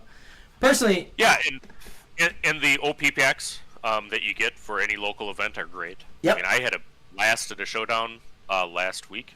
I mean, really was great. And there's all sorts of store showdowns going on, right now too. So you can get an unrefusable offer. Yeah, I got my finalist one. I lost to a triple dark raid in the finals on my Vader Green. But Vader Green. Yeah, of course. That's my man. I did that too. I'm actually I'm running hopefully tomorrow a turret deck. So another name that you might not have heard for a while, but what color are we running? Yellow. Wow, it's turret on Tarkentown. Absolutely. Okay. So doing the blue red combo here. Yeah, my boy Wu won one with it, or he took second. He topped with it, so I couldn't let him outdo me. That's the All-American Loopy right there. That's the All-American Loopy. That's Captain America, Captain Loopy here. Where's the shield? Oh, the Late Night Gaming logo is actually the shield. That's what it is. Yeah, that's right. He throws that. Yeah, and shout out to all the rest of the members of Late Night Gaming. Actually, we have some of them playing today. That's awesome. If you hear some, but we actually just got word that we got permission to record or stream San Francisco. Now it seems like the event's being held in a place that has no Wi-Fi, so it's probably going to be dubbed with commentary, but we'll have some more yet still for you. Dude, these excellent planetaries. That's amazing. So let's see if we have someone set up for this guest segment. I'm gonna look over to our main man over here to the left, Leo. I wish I had a little Leo cam over here because it'd be amazing if you guys just keep seeing. And he said he doesn't know, so it looks like we don't have someone for our guest commentary here. So I think this is a perfect time while we get set up into our next thing. We can test some more technical difficulties. We'll just go to a quick commercial stream break. We'll get right back into round 3, and hopefully we'll have some of these. Oh, yeah, no, we have Mark from Unlimited Power. He's here and ready. Oh, is he ready? All right. Yep, check it out. So he needs to be in the waiting room. Yeah, if he jumps in that waiting room, we can drag him online. Yep. If Mark is ready and he's in the waiting room, we'll bring him right in. Mark, if you're listening, jump in there. Mark is going to be talking to us about the UK scene and the Euro casual and competitive scene and how the meta of the UK has been influencing the game. I actually think the first Boba Green 30 health base at a top event actually came from the UK event, was it not? I believe that was like the first list that came out the top 10 event was the Boba Green that came from the UK. Yeah, and actually that was one of the reasons that we have we had a dearth or an abundance of like 54 card Boba decks. Yeah. because that was part of that list, and I think that math tells us that if you want the best chances to draw the cards you need, you should probably be running a deck at the minimum amount of cards. But,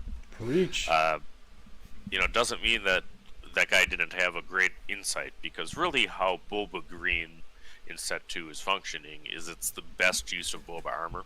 Yep. Where it can really just be devastating to get that extra 2 health and 2 attack on your Boba Fett, and then running to a barrage. Thereafter, clear a board, and then they got to claw back against an armored Boba in an endless stream of fire spray, mauls, and there. Mark's saying that he can't see the waiting room. That's cool. We'll try to get him added in here.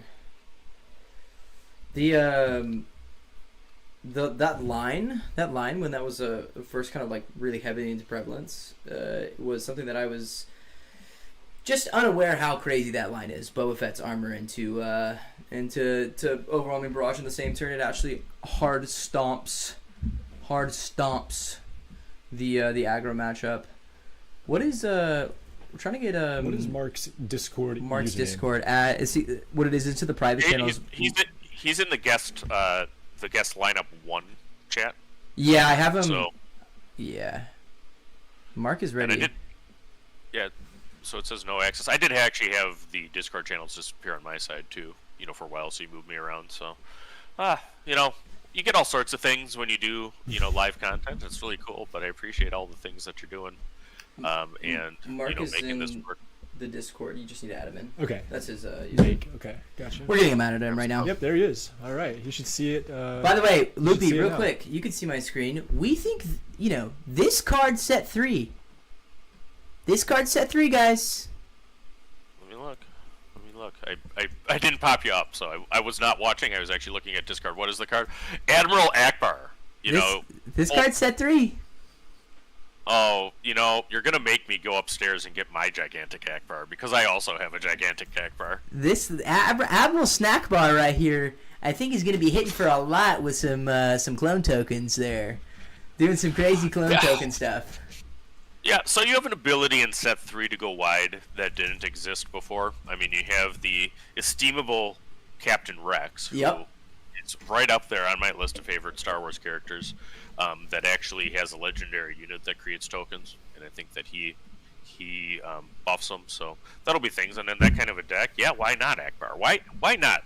Why not some calamari in your life? It's a little calamari. A lot of people don't know this, and I put it in the Bantha Network chat, but it was I got clowned for it. I actually tested it a lot. A lot of people think it's a really big take that obviously Padme is like not a top tier leader. There's a part of me here that thinks that Padme can be actually very insane if you're doing a lot of cycling through your deck. Oh, Mark is here. Mark in the All right, we're gonna switch over to our guest segment here. Coming at 9 o'clock in the evening here in the United Kingdom. Where you at, Mark? UK. I'm in Birmingham. I'm 10 minutes down the road from where they are going to be hosting their Set 3 Premier Tournament 2 weeks after the launch of Set 3 in a couple of weeks' time. No, that's amazing. That's insane. That's my brother used to live in Cambridge, so I do quite love my UK. Well, Mark, talk to us about the UK specifically. Talk to us about the UK meta and what's kind of going on over in the region. I feel like there's a lot of influence that's coming to the US from some of the UK decks. Like I was just talking to Loopy about the introduction of the Boba Green 30 health base list. So it first got introduced from winning a UK tournament, if I'm not mistaken. Yeah, so Yeho Serra, his ideas, won a 170-odd player tournament that was held in Manchester by Organised Play Events, otherwise known as OPE, who ran it in conjunction with Asmodee UK.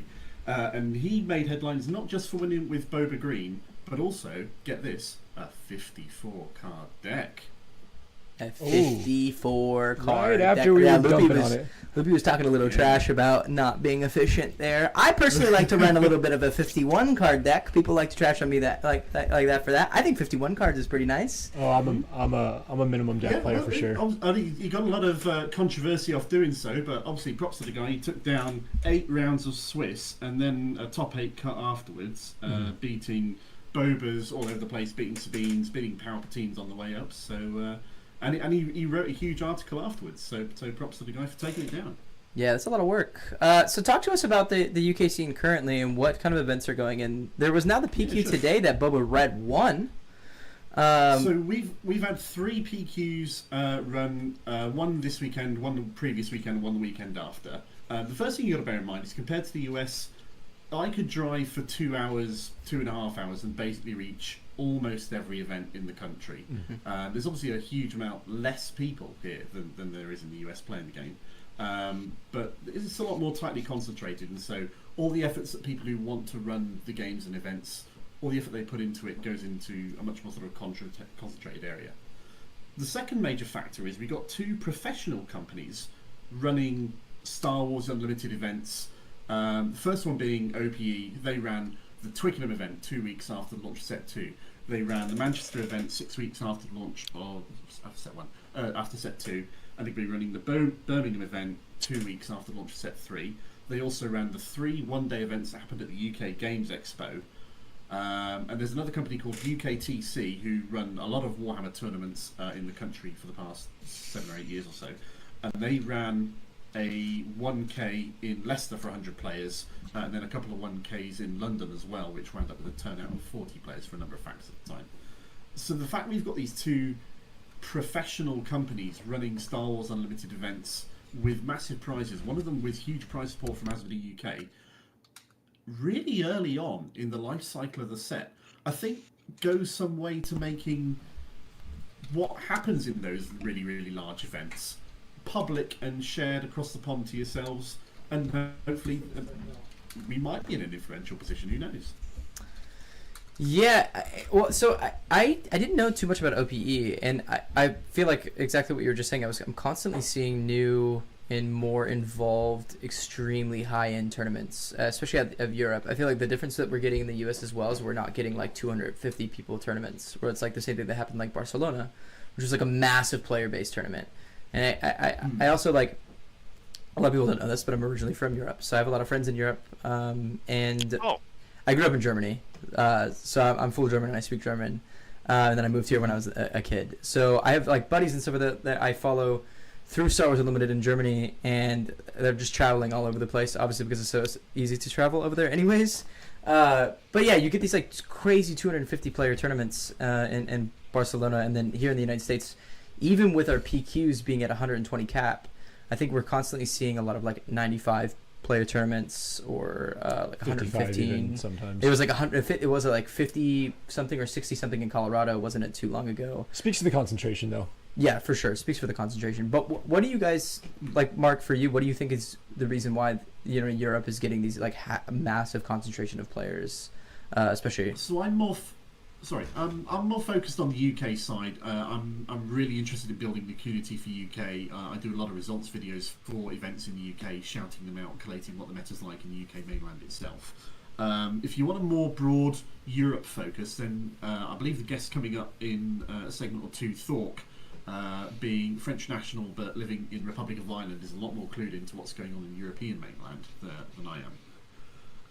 But in the UK, you had, let's say, the Twickenham event had 220 players, the Leicester 1K had 100, the Manchester event OP did had 170, and the one they're running in Birmingham is going to have a cap of 384 players. Oh man! Ultimately, that's crazy. It's probably just going to be the smaller amount of distance involved, because the UK fits geographically inside Texas, as I understand. Yeah. So you just think about that. I mean, I have no conception of the amount of distance you guys have to either drive or fly to travel to get to these events. You must be so dedicated to do that. But for me, they're just like an hour or two's drive down the road. I can get there and back in a day quite easily.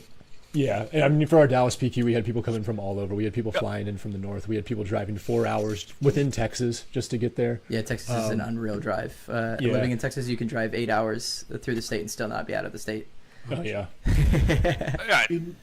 In terms of shore showdowns, we have the sort of large shore showdowns that we have here in the UK are between 20 to 30 players, as opposed to the sort of 50s to 90s that you said you were getting for store showdowns. So I'm not entirely sure what that says about each of the groups as well. All right, so I think that we actually have the players seated for round 3. That's right. Thank you so much for joining us, Mark. and keep up the good work. If anybody hasn't subscribed to Unlimited Power TCG, I put that in the description there, and he does an excellent job of tournament results from the UK stuff, and also has some very cool intro videos with open hand that really are good for somebody just picking up the game. So Mark, cheers, thanks so much for joining us. Keep up the good work. Yeah. Thanks very much for having me. Hope the rest of the day goes brilliant for you guys. Thank Cheers. you so much, Mark. Appreciate you so much. All right. All right, guys. All right. We can jump over to the table cam most likely because we are shuffling up decks and getting into round 3.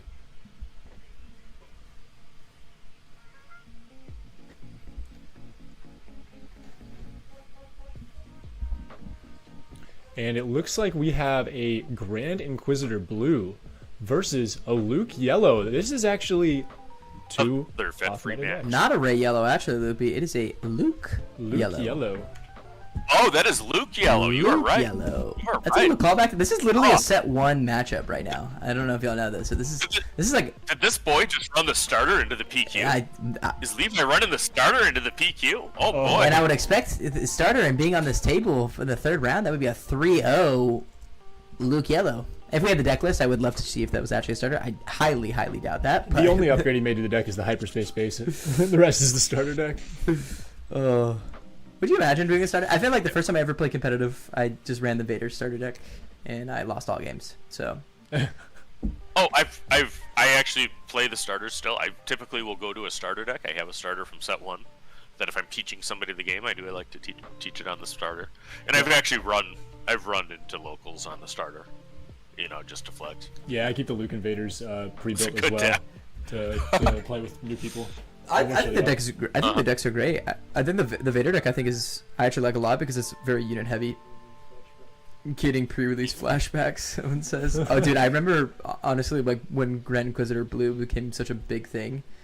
It was such a menace to deal with because you're like, oh my gosh, it's getting so crazy. And the deck is so fast. Yeah. If you don't know how to deal with it. And that is a security complex. Yeah, how which cool is is so it rare. having a guy from England over here? I think it's really a priority for everybody in this community to remember it's a global game. And we have a couple of guests here that are staying up late in Europe in order to join us today at the Portland Planetary Qualifier. Yeah, it is awesome. Yeah, no, we really appreciate that. I love Mark's content. I love what they're doing in the UK. Actually, I'm in the UK Discord as well. It's a small... Yep. So we got some chats about this Grand Inquisitor deck. I mean, we'll see what Ned has brought to the table here. But, I mean, really, actually, there's a Grand Inquisitor. This can be a very, very fast deck. So, to where it's actually trying to push a lot of damage. The security complex plays better in Grand Inquisitor than any other deck because it offers you a chance to shield. Yep. Meanwhile, we got Luke on yellow, rocking the set 1 Luke sleeves. And that's a deck that actually has some tempo components to it, and probably has quite a bit of restore and heal. So we have multiple shields happening. Yeah, I'm gonna imagine that he's playing, and I even see the Grogu on the top of the hand right now, which is such an interesting card as it's coming more and more into meta. I feel like I'm seeing Grogu in a lot of deck lists, which include any tempo play. And it's just that toughness and exhaust, man. It's really, and I think it's gonna be great into a deck like this where you're readying up a unit off the Grand Inquisitor and you just exhaust it off that Grogu.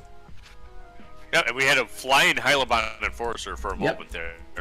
Put it into the space arena, but they correct over to that side. No, technically, whatever top side that a card is played to first defines it, not the man.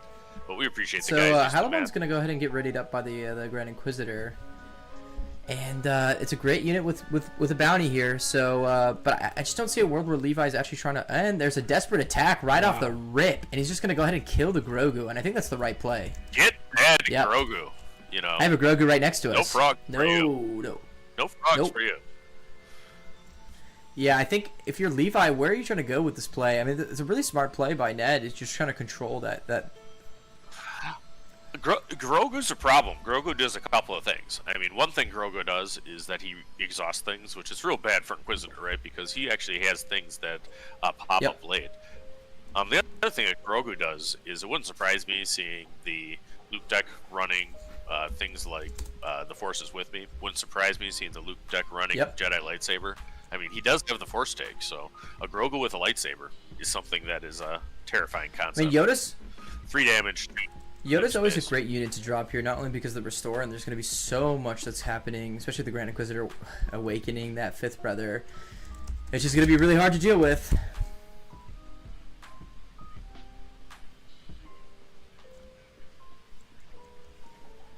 Yep. I don't think many people did. Nope. Shout out to Alex at Guardian Games, who's actually seeding our matches for us. It's a fun matchup. And there's the shield. The security complex is going to go down on the fifth brother. I think we all expected that. Now, if I'm in Levi's shoes, are you trying to potentially wait for the upgrade like the Jedi lightsaber to drop on the Yoda, which is a very powerful play? Or are we just trying to sack the Yoda? Well, I mean, we'll see if he gets the opportunity. I mean, if he has a Jedi lightsaber, that's pretty good. Now, Mystic Reflection is huge right there. Yep. You know, a not often played card from set 2. But because he has a Force unit out, Yoda, he gets to give a make an opening type effect for 1. So he still has 3 resources left to develop his board. He clears the Hyliban, draws a card. So Inquisitor is lost his entire ground board. And there's Jango Fett dropped. We don't have a bounty on the board, so there's not going to be the overwhelm effect by Jango. R2D2 is going to be dropped. Now, a lot of people talk about dud playing and dropping an R2D2 late into a 3rd, 4th, 5th round. Spark of the Rebellion is going to come out, and that's why the R2D2 came out. And you're going to take the power of the dark side. So, Inquisitor has a Jango on the board. He has done, I believe, 12 damage to base. But Luke has done a good job controlling. In this match, I think that the Inquisitor is certainly the aggressor. Oh, absolutely. Especially if you're going to constantly keep readying and doing. Seeing that Grogu go was really tough, and I think that's what Levi was banking on at the end of the day. If you're saying, hey, you're not gonna attack my 0-5 Grogu, but I think Ned's one step ahead of that, knowing that if he gets slowed down in tempo, he's not gonna get past that 6, 7, 8 resource range of restore. Now we are in blue and blue-black at that, so having options like the power of the dark side that ended up getting stolen. And shouts of YMCA reverb through Portland as the village people hit the ground arena. YMCA 2-2 shield with a crazy stat. Pops the shield. And then pops the shield and then puts a shield right back on with Luke Skywalker. Easy as that. The 1-2. And Inferno 4 is going to go down. Ned's going to look at the top 2 cards, decide if it's going to go on the bottom or stay on the top. Looks like he's going to put them right on the bottom. It's the beauty of that card. Yep. And he attacks our 2/2 base to scry and do 1 damage. Wonder how many 1 damage attacks from R2s we had since the release of Star Wars Unlimited. Oh, it's got to at least count a million, you know what I mean? R2D2 is wowing his way to a victory. It adds up, so he is on, let's see, 10 damage or 1 damage on base. He is on a 24 turn counter with R2 damage attack. Alright, let's put a graphic up. R2 counter. Now the R2 counter. The R2 counter. Yeah, right on that. I mean, we'll make the sounds every time that we do that. Nice. And Luke's gonna get deployed. We get a little loopy Luke scream, no. So I am your father. No. There it is. I got a soundboard. Oh, you got a soundboard. All right, fancy guy. So Village Protector is gonna just crash into the Jango Fett, pop that shield. It's the dirty little bird about that Luke Skywalker. Now that's actually why I can kind of understand this Luke Skywalker being played in this yellow deck, is the upgrades here, but the constant shielding on a Village Protector or a Sentinel is going to really slow down this game. And Grand Inquisitor is going to start getting gassed around. We have yet to see my favorite character in the entirety of the Star Wars universe, Obi-Wan Kenobi, but you definitely know that's one of the strongest Luke plays as well, as drop Obi-Wan on the same flip.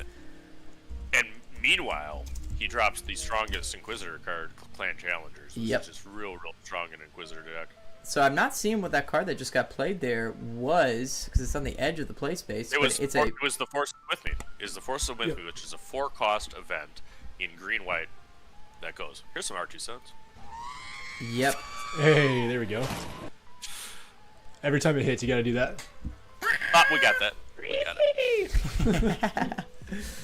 Alright, if you're in Ned's shoes here, Loopy, where are we going with this? Because that side is looking a little gross. Yeah, Ned really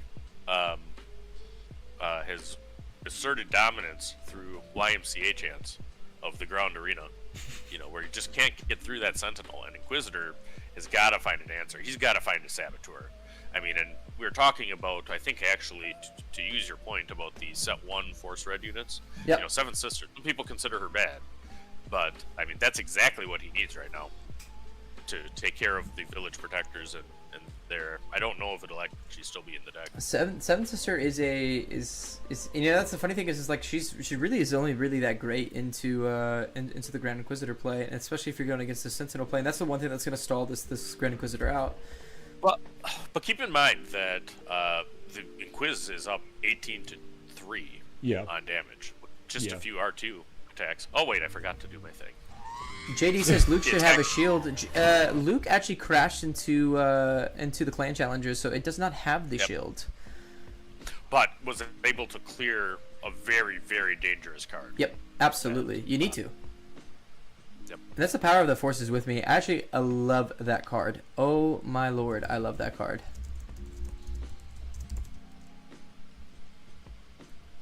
So someone says, Brandon says so strange, and there's the Seventh Sister, and the Force Stroke in the hand. Yep. So that's good. Seventh Sister is a 3-sec saboteur. Really, the seeing the hand right there is very important. And that's all off of Kira. Yeah, now he knows not to attack with Luke because he's got to be able to clear that Seventh Sister when she comes down. Yep. And Inquisitor's going to run out of turtles. First. Instead, he goes with a First Light from the thing. He destroys the Inferno 4, which is a cost of playing First Light. Yep. First Light's a card that I don't see often, and I'm a big fan of the card. Something that you obviously would expect a bunch of Nakiras, and I think it's just the same thing that we talked earlier. It's just, you just have so many cards sometimes that you can't fit everything into it. And First Light's one of those things that I think is easiest to just cut. The seven resource range is so much good stuff that you can play. And there's an upgrade that goes on the Luke, and it's looking like a shield, so I'm assuming that is going to be a Luke's lightsaber. Yep. And now Luke is swinging for a bunch of daddy damage right now. Yeah, now Luke is turning the corner here. You know, he knows that Ned spent his resources on First Light, tapped out. I don't think we've seen Inquisitor deploy, but he can't ready First Light anyway. Yeah, but I don't even think there's a purpose to deploy Inquisitor at this point. You just get absolutely stomped by Luke Skywalker. Yep. I think there's a world that you even just, if you're in Levi's shoes, I think you just leave the Inquisitor even if it gets deployed. Yeah, now it is black. I mean, it could be that there's a super laser blast in the deck. Actually, there's a handshake. Inquisitor. Yep, he concedes game 1. Yep. So that's gonna go game 1 to Levi, and the Luke yellow. Looks like Redemption and Luke was in the hand. So this is where this deck is going. It's just a tempo blue deck that's gonna have a little bit of sneaky plays in that blue range. I'm a big fan of this deck. Yes. I actually think this is what I'm gonna look toward into set 3, which is Obi-Wan yellow. Is this tempo blue play? Yep. So score 1 for the Rebels. So I guess that's your heroic side of the commentary team. We'll see if my boy Inquisitor can, invoke his Sith instincts here. So the lines have been drawn, eh? Yeah, that's apparently how it is. Apparently how it is now. We'll happily take a look at this one. Though I'll be the, I did run a Rebel deck into my Planetary and did okay with it. Yeah. That Sabine one's okay. You did pretty dang good, I'd say. You'll do better next time, champ. Getting finals is not good enough. Yeah, that's right. I did get a full grip of Evanson's. So he's running 12 systems. So anybody's got an Evanston deck that works, please tell me about it. Yep, because you got about 10. You got about what, like 15 of those cards? Yeah, something like that. It's insane. And then we go, and I got a whole binder page full of unrefusable offers already. So let's go. Let's go. And play more yellow, baby. All right. Well, look, guys. While we're sideboarding into this next game of round 3, in our second game of round 3, Levi's up 1-0 to Ned. After this round, when we pull in our guest segment, we're actually going to be starting to raffle our first giveaway of the day.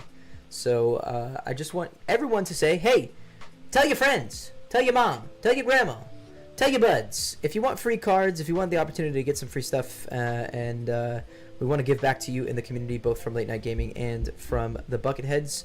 We want to be able to give you guys some Twilight of the Republic cards, fresh in the packs. We want to give you some Set 1, a little nostalgia. This is a Set 1 match right here, so why not just bring it right back? And we got some goodies. Right.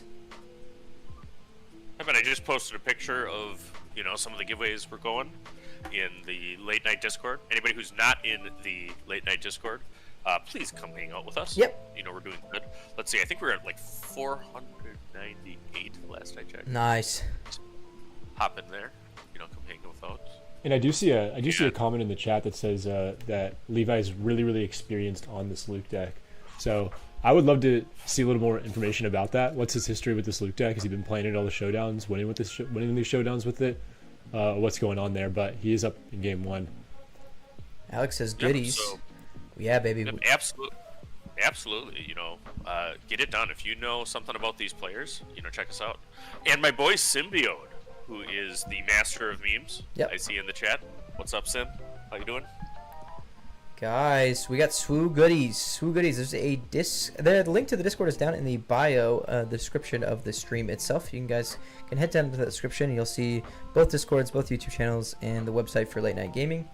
By the way, guys, the giveaway will announce on how to enter the giveaway into the next round.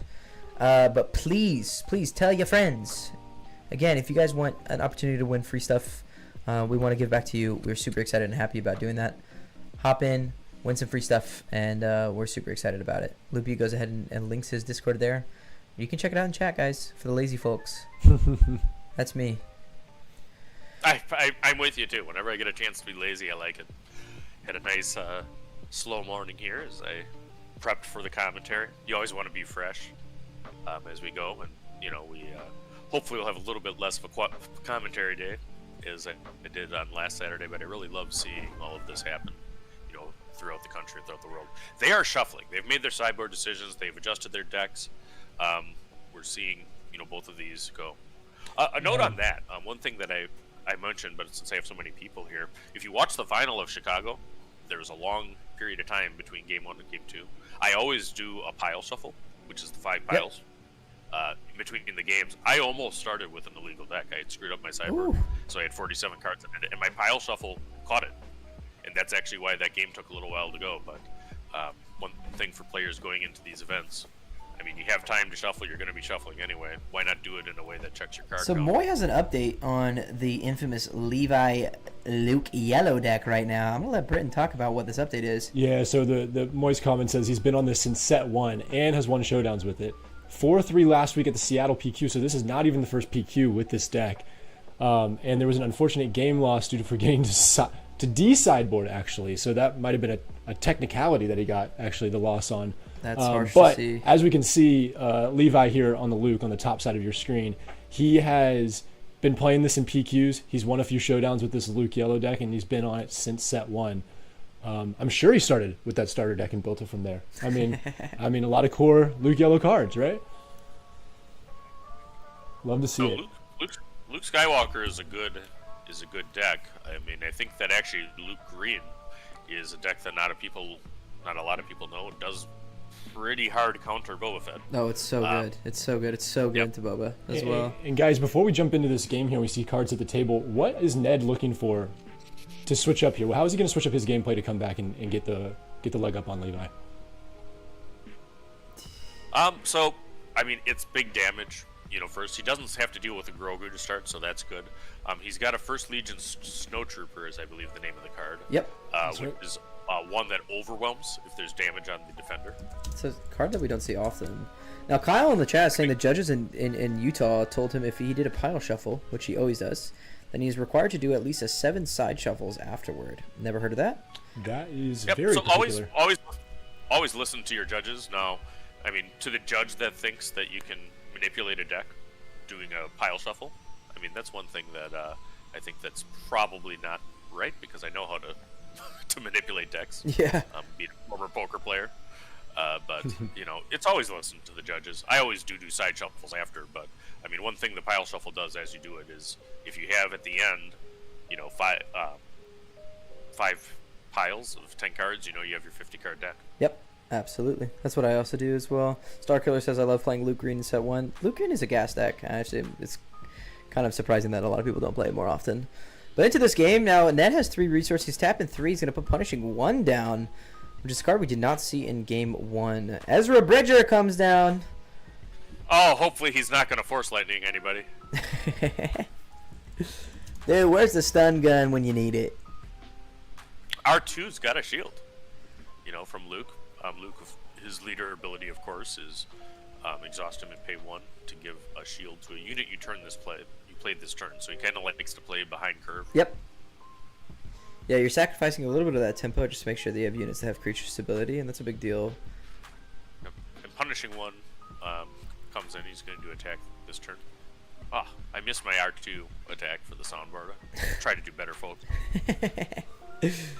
So I think if you're in Ned's shoes here, I think you're gonna have to control that Ezra Bridger. I mean, especially when you're playing something into a tempo. I mean, you don't want to, like, you know, say Levite has nothing in his hand, and Ezra completes his swing here. He controls, kills the first Legion Snowtrooper, and then a Kiera comes out off that play. So, yep, and Ezra can be, you know, pretty dang strong. I mean, it's not consistent because you're top decking, but for those that feel lucky, I mean, Ezra on a top deck can save action economy, can essentially draw a card. Yep. I mean, if you do get on his on attack. And the Mystic Reflection is going to come out. And Ned is actually doing the same strategy he did last time, which is actually ignoring those units and just swinging at base, trying to get as much damage as possible down. Yep. It wasn't enough last time, so hopefully he's a little faster this time around if he wants to pull that out. And we have the infamous Scry Fighter Inferno 4 coming into the Space Arena. Loopy, do you have the top 2 cards of your deck? Top 1 and bottom 1. Loopy, you have a good TIE Fighter sound? A little flyby sound? Not your soundboard, I'm talking about you. It's actually inherent to Discord, so that's all this is. I'm actually on the official one here. I think I have a TIE sound. Let's see what we got here. I mean, literally like every Star Wars Unlimited Discord. We want to hear your best spaceship impression. We're not going to do that. I'm going to use my soundboard if I can. So TIE Fighter, by the way, the R2-D2 is going to get the Scry on top. Ezra Bridger is going to know that there's a Concord Dawn Interceptor on top. And then off the hit in play, Luke Levi was going to play the Concord Dawn Interceptor. Now, Ned just sacked the Inferno 4 with Desperate Attack straight into the Concord. I think at the end of the day, you just go for the play anyways. You want the Scry. You need to kind of get more options in your hands here. And you're willing to kind of sacrifice. I think the problem, though, is playing the Desperate Attack events is kind of where your reach is in this deck, right? You don't have the Cunnings. You don't have the... Because I know Grand Inquisitor Yellow was a meta for quite a bit at the end of set 1, where people were playing it because it was so fast, kind of like the Kylo Yellow. So there's no surprise strike, there's nothing. Your Desperate Attacks is your reach. And using one of those reach cards on a card like Concord Dawn Interceptor... And that is the Kiera. And that is what this deck is looking for, I feel, out of Levi, especially in this mid... You're looking for it on curve. You want to find Kiera at the 4 or 5 resource range because you need to see... You really need to see what's going on in the hand, and you need to kind of stop any tempo play that's coming out of this aggro deck. Yeah, and this is really kind of a tough matchup for Inquisitor. That's something that I know already, so... I mean, dealing with Luke can be a problem. Shields are a problem for Inquisitor. I mean, he has lots of low health plays. And, I mean, stuff like Kiera is just real strong. So there's Death Watch Loyalists come out. I feel like we're seeing more and more Mandalorian traits going into set 3 as well, which is so fun. Yeah, and there's our spoiler for set 3 was the Bo-Katan red-black card as 2. I mean, it's not hard to make her a Battlefield Marine. And then if you have a Mandalorian Trooper, she gets Saboteur and Overwhelm, and all of a sudden is the best 2-drop in the game. So. Yeah, you did that stream on late night with Tyler, the designer of the game, no?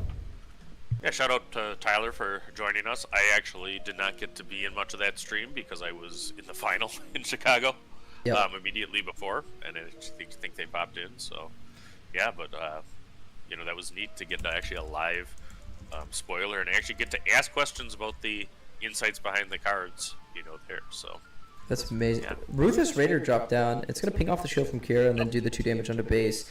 This is one of the best cards, again, that we've talked about, one of the best cards in the game. And there's that Luke's Lightsaber play immediately onto the Luke.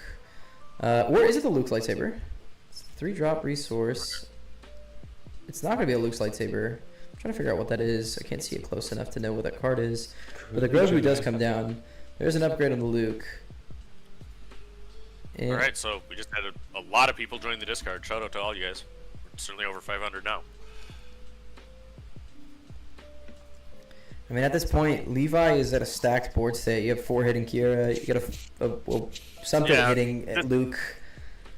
This is tough. Ruthless Raider's a real good card, but I mean, he needs to do 21 damage to Luke's base, and you know the ground arena looks near hopeless. Yeah, the tempo control now. He's probably flipping Inquisitor, Yep. more or less for distraction than anything else. And then the Leia just comes out and immediately stops it. Moy says you know, Jedi lightsaber most likely. I agree with that. The bread and butter brother sister combo there, you know, wrecking the Inquisition's deck. The Inquisition's deck. Sorry about that, guys. We're seeing a Sabine Wren on our screen. We love Sabine Wren, but we ain't that big into it.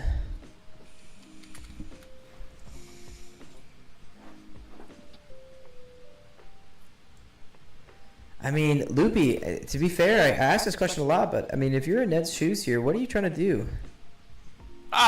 I mean, it's a real tough spot. I mean, the Inquisitor's path to success happens before this point of the game, frankly. Yep.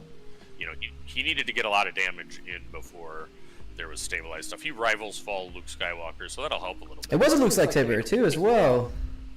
Yeah, Luke Skywalker's really, really good with Luke, which shouldn't surprise anybody. Yep. So Kira attacks, or Grogu taps down Inquisitor is what happened.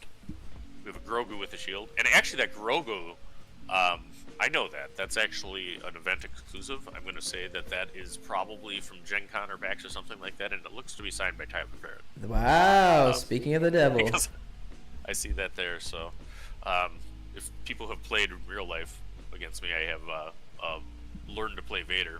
That's signed by a bunch of the developers as a hyperspace Vader is usually what I run. Oh, that's amazing. There's a showcase coming eventually. One day, we'll dream. The Force is with me is going to go down on the Kira, and because there is a Force unit on the field, you also get the shield ability from the Force is with me because there's a Force unit on the field. A lot of people get that mixed up. You think you have to use the it has to be on a Force unit, but it does not. It just has to have a Force unit on the field. Moy says PAX West for sure. JD says, is Luke Yellow running the Han unit? We're unsure. We don't have the access to the deck list at the moment. I would assume maybe in the sideboard. So yeah, and we are working with the store. I mean, they're certainly in the throes of Swiss right now. I mean, there are deck lists for them, and actually we should have the ability to generate some and talk about them as the days goes on. So yeah, no, there's a handshake, and that's a tough matchup for Inquisitor. Super tough. Against a blue-yellow hero deck. I mean, it's just such a slow, stable deck that's meant to be good into aggro. Yep. And, I mean, it's really hard to find an opening. But, shout out to both these guys. Ned, for bringing the Inquisitor, to the Portland Planetary Qualifier, playing on the feature table with an audience of hundreds live and thousands on the replays. And shout out to Levi, too, for just an excellent played deck, and he's been running this apparently from the beginning of the game, and really knows the ins and outs of it. And there's a good argument, and I think people really do well when they come with something like that as opposed to the new hotness. Yeah, I feel like the tempo play in blue yellow is what makes the deck so attractive, right? Like the fact that you can play into the tempo aspect and have a little bit more of control into your blue, and then with blue and yellow having a lot of upgrades is where it kind of gets kind of scary. And then a lot of people also don't realize that you could still run Hotshot DL44 Blaster in that deck because of the smuggle yellow cost as well. So there's a kind of a little bit of teeter-totter in that deck that I think is really interesting. And I'm actually really surprised to see it doing so well in a meta like this, because I think there's certain parts of meta decks that could be really interesting to deal with. But I think that deck is awesome. By the way, guys, we're gonna try to get into a guest segment here shortly. Now we're gonna prep for a giveaway, and we'll announce what that is. We want to get as many people in here as possible for this. But I do know that Leo wants to take a small commercial break so we can fix some of the lag on stream, and that way we can get right back into everything and make sure that we're kind of right up to fresh, and that we're not running any issues on stream. Yeah, and we do have an update on that front. So a little bit of the bandwidth was being taken up by the 3D animations of all the leaders was actually running in the background on OBS, even when they weren't on scene. So we're going to go ahead and fix that, make sure that they are not running in the background. Yep. And that should hopefully free up a little bit of our bandwidth. But yeah, we will jump to commercial break and be right back with a guest segment and a giveaway. Big giveaway, boys! Let's go! Ooh, late night game.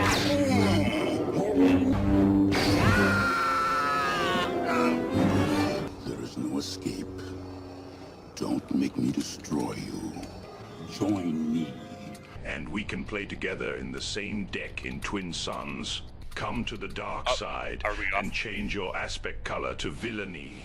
I'll never join you. you. No longer live. If you only knew the power of the dark side. Obi-Wan never told you what happened to the Bucketheads. He told me you killed him. Right. No. I am their biggest fan. Come with me and watch Open Fire Season 2 together.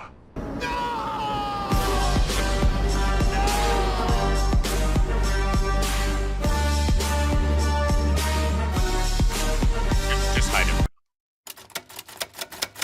Not accurate.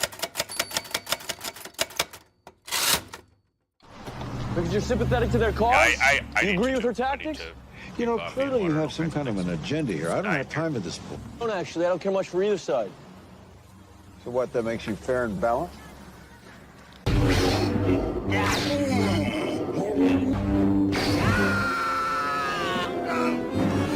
There is no escape. Don't make me destroy you. Join me. And we can play together in the same deck in Twin Suns. Come to the dark side and change your aspect color to villainy. I'll never join you! If you only knew the power of the dark side. Obi-Wan never told you what happened to the Bucketheads. He told me you killed him. No. I am their biggest fan. Come with me and watch Open Fire Season 2 together. Well, it has nothing on me. This is true. We're taking it. I'm a general of the Rebel Army. The Alliance. You were. Okay, in that case, I think I'm pretty out of actions over there, big pretty boy. out of actions is indeed. I don't think I want to give up anything in my hand, so I will take the blast. Well, this Vader ping was definitely going at that Fleet Lieutenant for a little while, but now he's got that shield token there. Dude, so if you'll use that guy He's for a got little chopper. help, then I'll knock that little shield off over Maybe here. I'll go. He's about to play Zeb Yep. and get Yes. raid from Chopper. Yep. Okay, but the that doesn't shield. mean anything. It does. This guy has exhaust. And this one is discarding decks boy. and swing for 3. And he's nasty. For 2, bro. And he's nasty. That Fleet Lieutenant's looking awfully juicy for a Vader ping because it only needs one more damage before it's defeated.